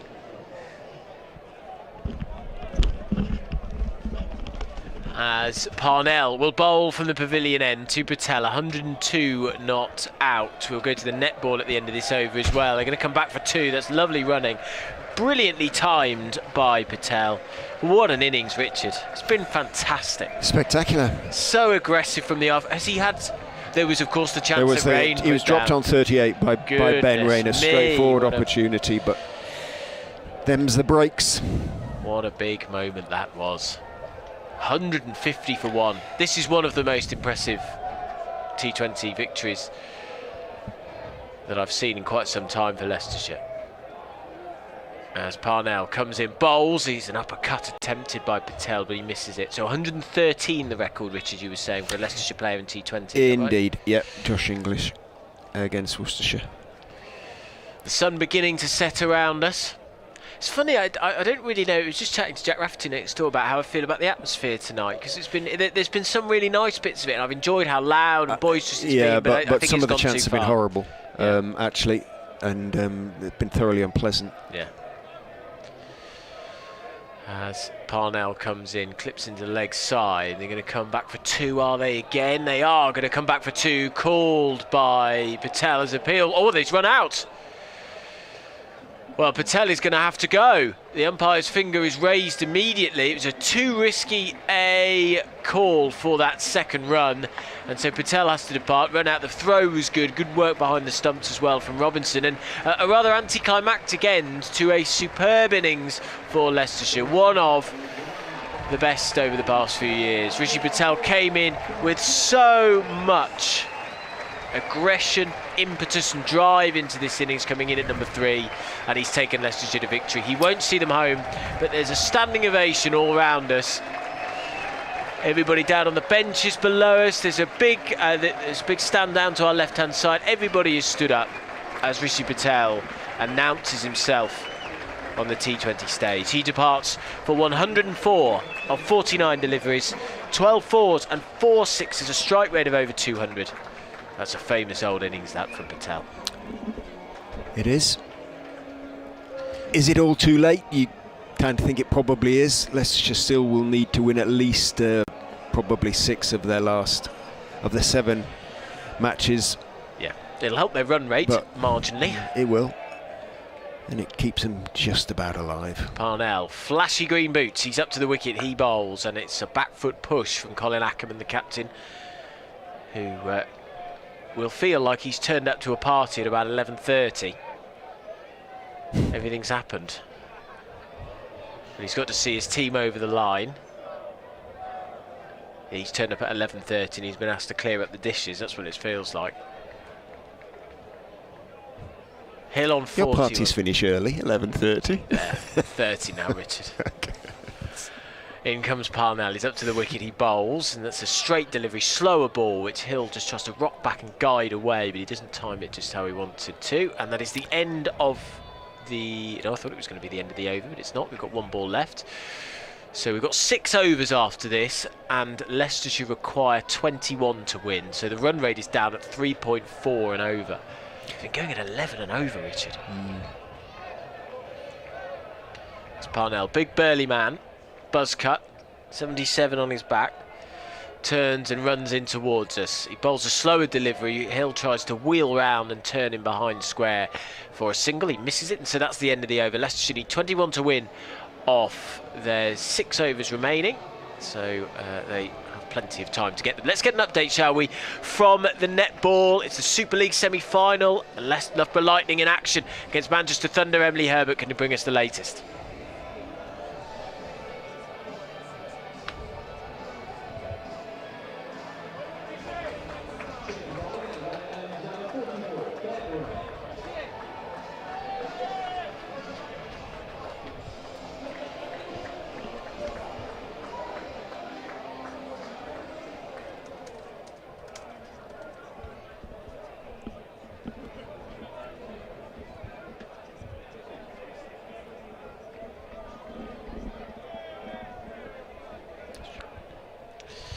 Ben Rain in from the Bennett end, bowls to Ackerman, who plays it back to his former teammate. They did just cross paths before Ben went back home, so to speak. Dot ball, 152 for 2, 21 off 5.5. So this will put Leicestershire, if they do see it home, which they almost certainly will, 8 games, 2 wins, 6 defeats. Durham fans will be very frustrated, Richard. Rain is in, bowls to Ackerman, same delivery, same shot, same result. Played back up the pitch to Ben Rain, who, having fielded the ball on the bounce, turns and makes as though to hurl the ball at the stumps. Lewis Hill had gone nowhere. Their target looks about 50, 60 runs short. Maybe 30, 40. Yeah. In goes Rain and bowls. That one comes back in a little bit to Ackerman. Bounces out into the offside. Fielded by Lees. Durham skipper admonished by both umpires in this innings for something that was said out there. Alex Lees. Is that what he was grumpy about? Was it the fan chanting out there? He said something to Hill much earlier in the innings. In goes Rain and bowls, played down into the ground by Ackerman. Again, it bounces back to Rain, and again he fields in his follow through. And I was saying to Martin, there was a sort of little, not so little actually. Hill is a very mild-mannered man indeed, and something was said to him by Lees, and he gestured at Lees and said something back. And Patel had something to say, and umpire Lungley had something to say as well. So quite what was said, I'm not sure about what, and no doubt words will be exchanged afterwards in the privacy. In goes Rain, and thick outside edge from Ackerman as it stops a little bit in the pitch, and this is what has surprised me about the ease with which Leicestershire have approached this target, because I thought there was a bit in the pitch. And the Durham bowlers just haven't really found it, but Rain's starting perhaps to find it.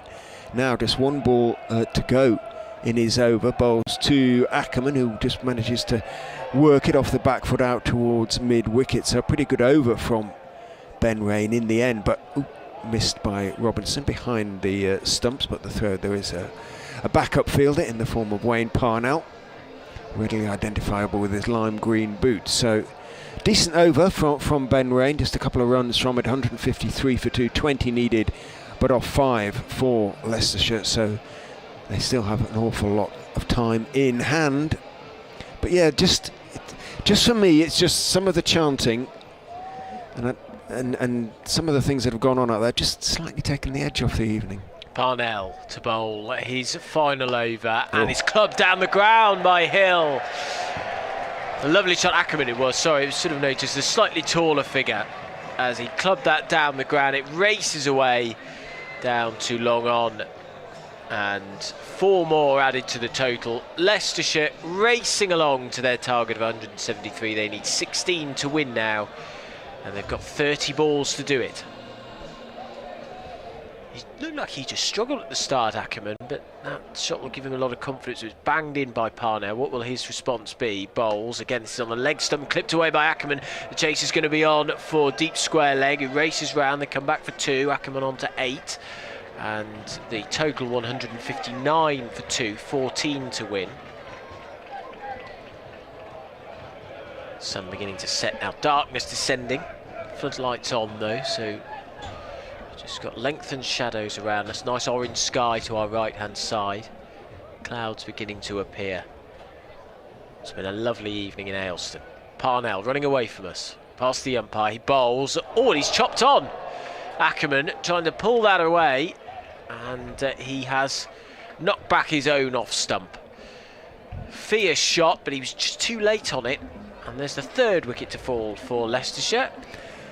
It's probably almost certainly all too late for Durham. I mean, if Leicestershire were to lose it from here, goodness me, that would be extraordinary. But it just beginning to show how important, perhaps how important, that raindrop of Rishi Patel was on 38. Well, they don't need to take any risks now. They don't need to play any aggressive shots whatsoever. Hill and the new man in, Kimber, can just nudge it around now. They can only need a single off one every 2 balls. So Kimber is the next man in. He's been the informed batter of sorts for the Foxes, but he got out to a silly shot against Yorkshire at a vital moment. He was out for 1, sweeping when he shouldn't have been. So Leicestershire require 14 to win to chase down 174, and we've got 27 balls to do it. So Kimber then, 6'3", big tall man, raises his bat high as Parnell is in, bowls. Oh, and he's beaten him outside off stump, and they're wheeling away, and he's caught. Yep, first ball, and a 4th wicket falls, and that was a super delivery. It was brilliant bowling from Parnell. The South African showing that international quality that he's developed. I don't know. It's too long, maybe too long following Leicestershire, Rich. I'm starting to get a bit nervous, which is possibly a little bit silly. 4th wicket falls. Kimber for a golden duck. 159 for 4 is the score. Got a bit of bounce, bit of movement away, and poor old Louis Kimber. When things aren't going for you, that was the. In terms of the pace bowlers tonight, that was almost the ball of the evening. It just bounced and left Kimber, and he got the edge. And he walks off knowing that things just aren't going for him at the moment. Vian Mulder is a very calm individual, and he plays his cricket correctly, and he knows he just got to hang in there and stay with Lewis Hill, and Leicestershire will be fine. But as you say, if this had all been happening rather earlier, had Patel gone for 38, then how the game would feel very, very different. Robinson claps his gloves together, encouraging his Durham teammates.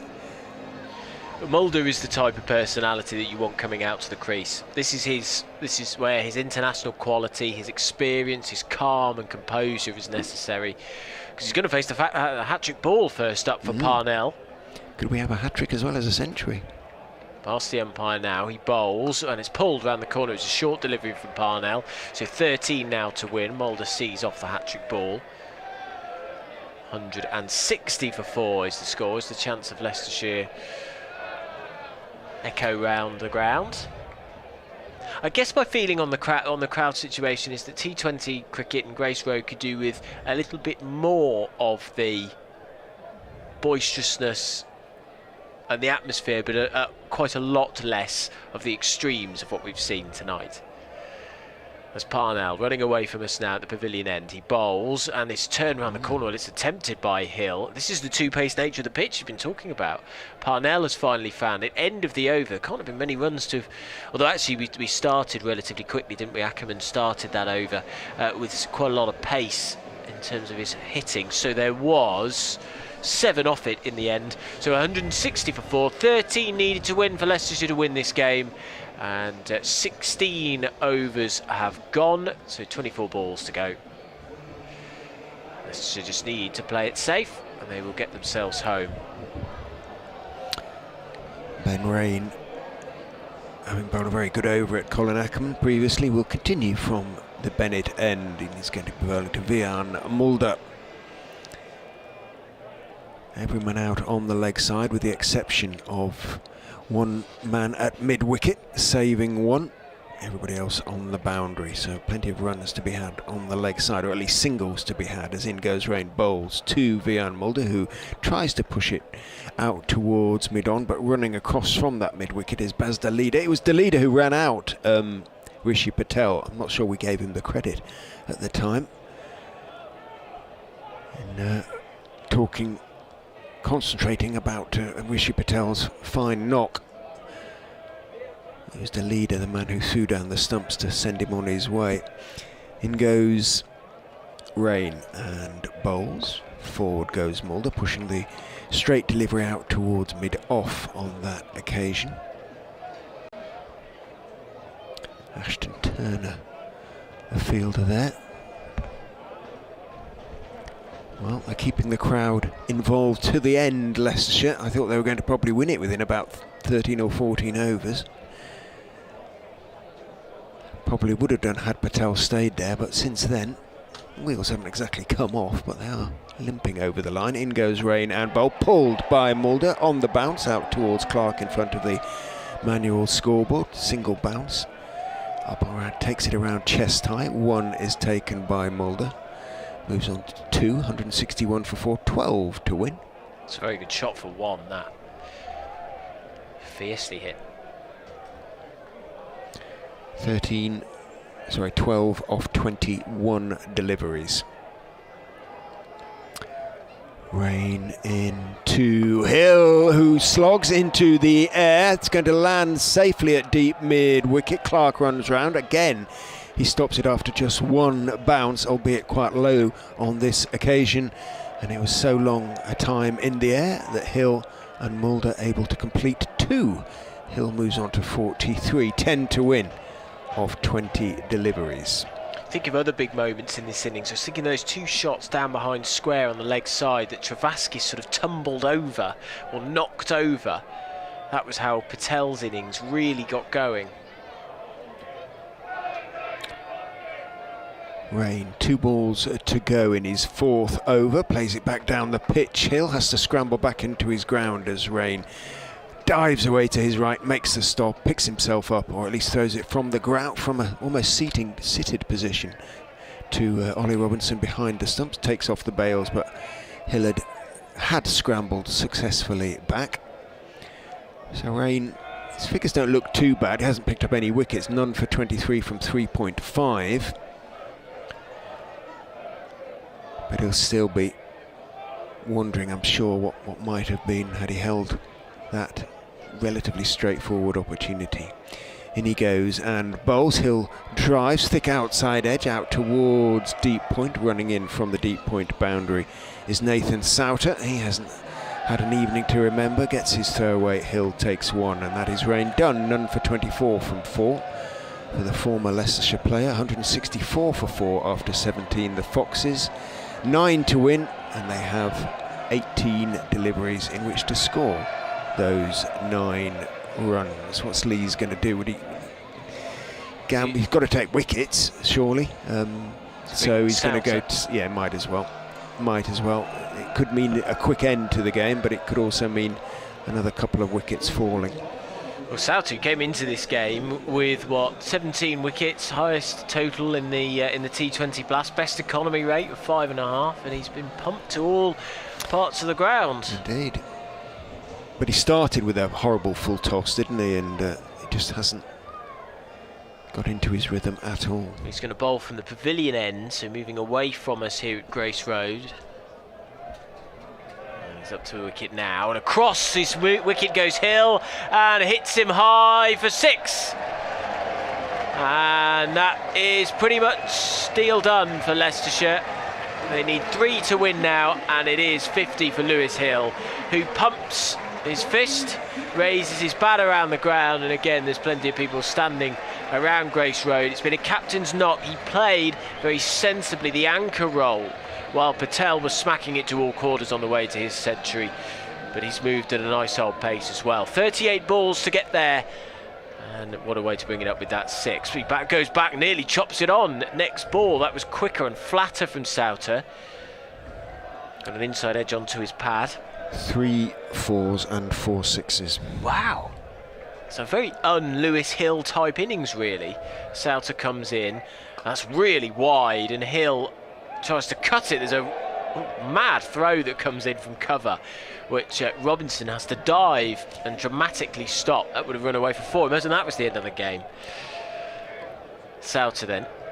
Well, that was like Durham skipper Lee's, and had it been, probably some Durham supporters would have thought that was probably summed up the performance, really. Souter drags this down, and it's played through and runs away for 4, and Leicestershire have won their second T20 of the campaign. It might all be a little bit too little too late. However, this was emphatic, with Rishi Patel and Lewis Hill's innings, a century from Patel, which was superb, as he absolutely smashed Durham to all parts of the ground and took them to victory with a marvellous century. Lewis Hill finishes on 54 not out, Mulder on 2. Leicestershire have won by 6 wickets with 2.2 overs, and well, they need to win 7 in a row if they're going to have any hope, the tiniest hope, of making it to the quarter-finals. Well, they've got one of them. Hey, you never know. Leicestershire with an emphatic, comprehensive victory over Durham on a glorious night at Grace Road,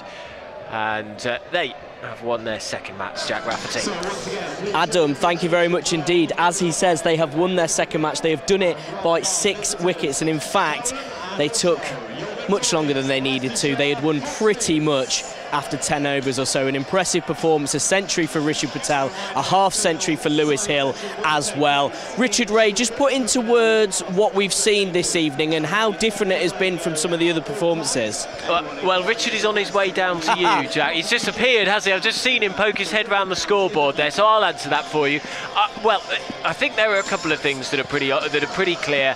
One is the fact that nobody's got close to getting a century, never mind, you know, actually getting one for quite some time for Leicestershire, and that was a brilliant innings from Patel. But it was the partnership too, with Hill finishing on 54, playing the anchor role, nudging and nurdling when he had to, hitting big when he had the strike for plenty of deliveries as well. So that was key for them. It's just that somebody came in and played the big innings, and then they bowled well too. They strangled the team in the middle overs. Players like Hull, who was the only real pace bowler who got a lot of joy today, but Ahmed, Ackerman and Parkinson found a way to exploit the two-pace nature of the pitch, and they didn't concede any runs, and they didn't let too many overs slip for big runs. That was so important for them. It was a really impressive team performance tonight, but with big individual moments, and that was what was key.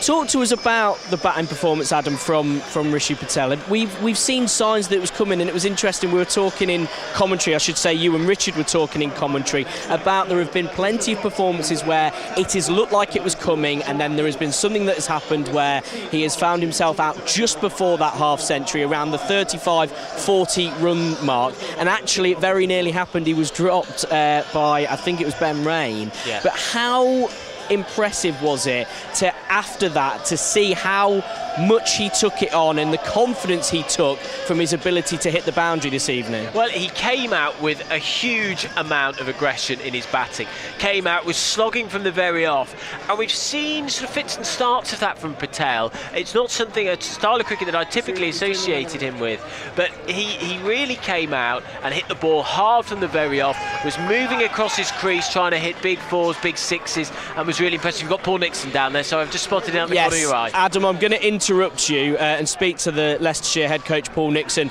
I love what you just said to Richard Ray then. That was a performance. Yeah, that's what we're about. That's us.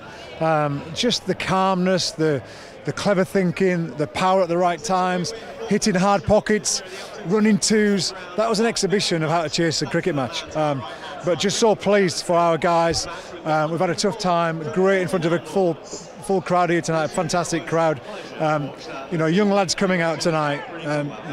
Debutants, 2 debutants. Nav, tough call right at the end before the game. The calmness the guys showed there, because at first we thought, wow, is this a 200 pitch? Is this a 190 pitch? It was an absolutely brilliant wicket that Andy and his team have prepared tonight, again for us. And just the calmness. Rishi Patel, when we signed Rishi a few years ago, we saw this young lad who had power, had grace, had an elegance to his game.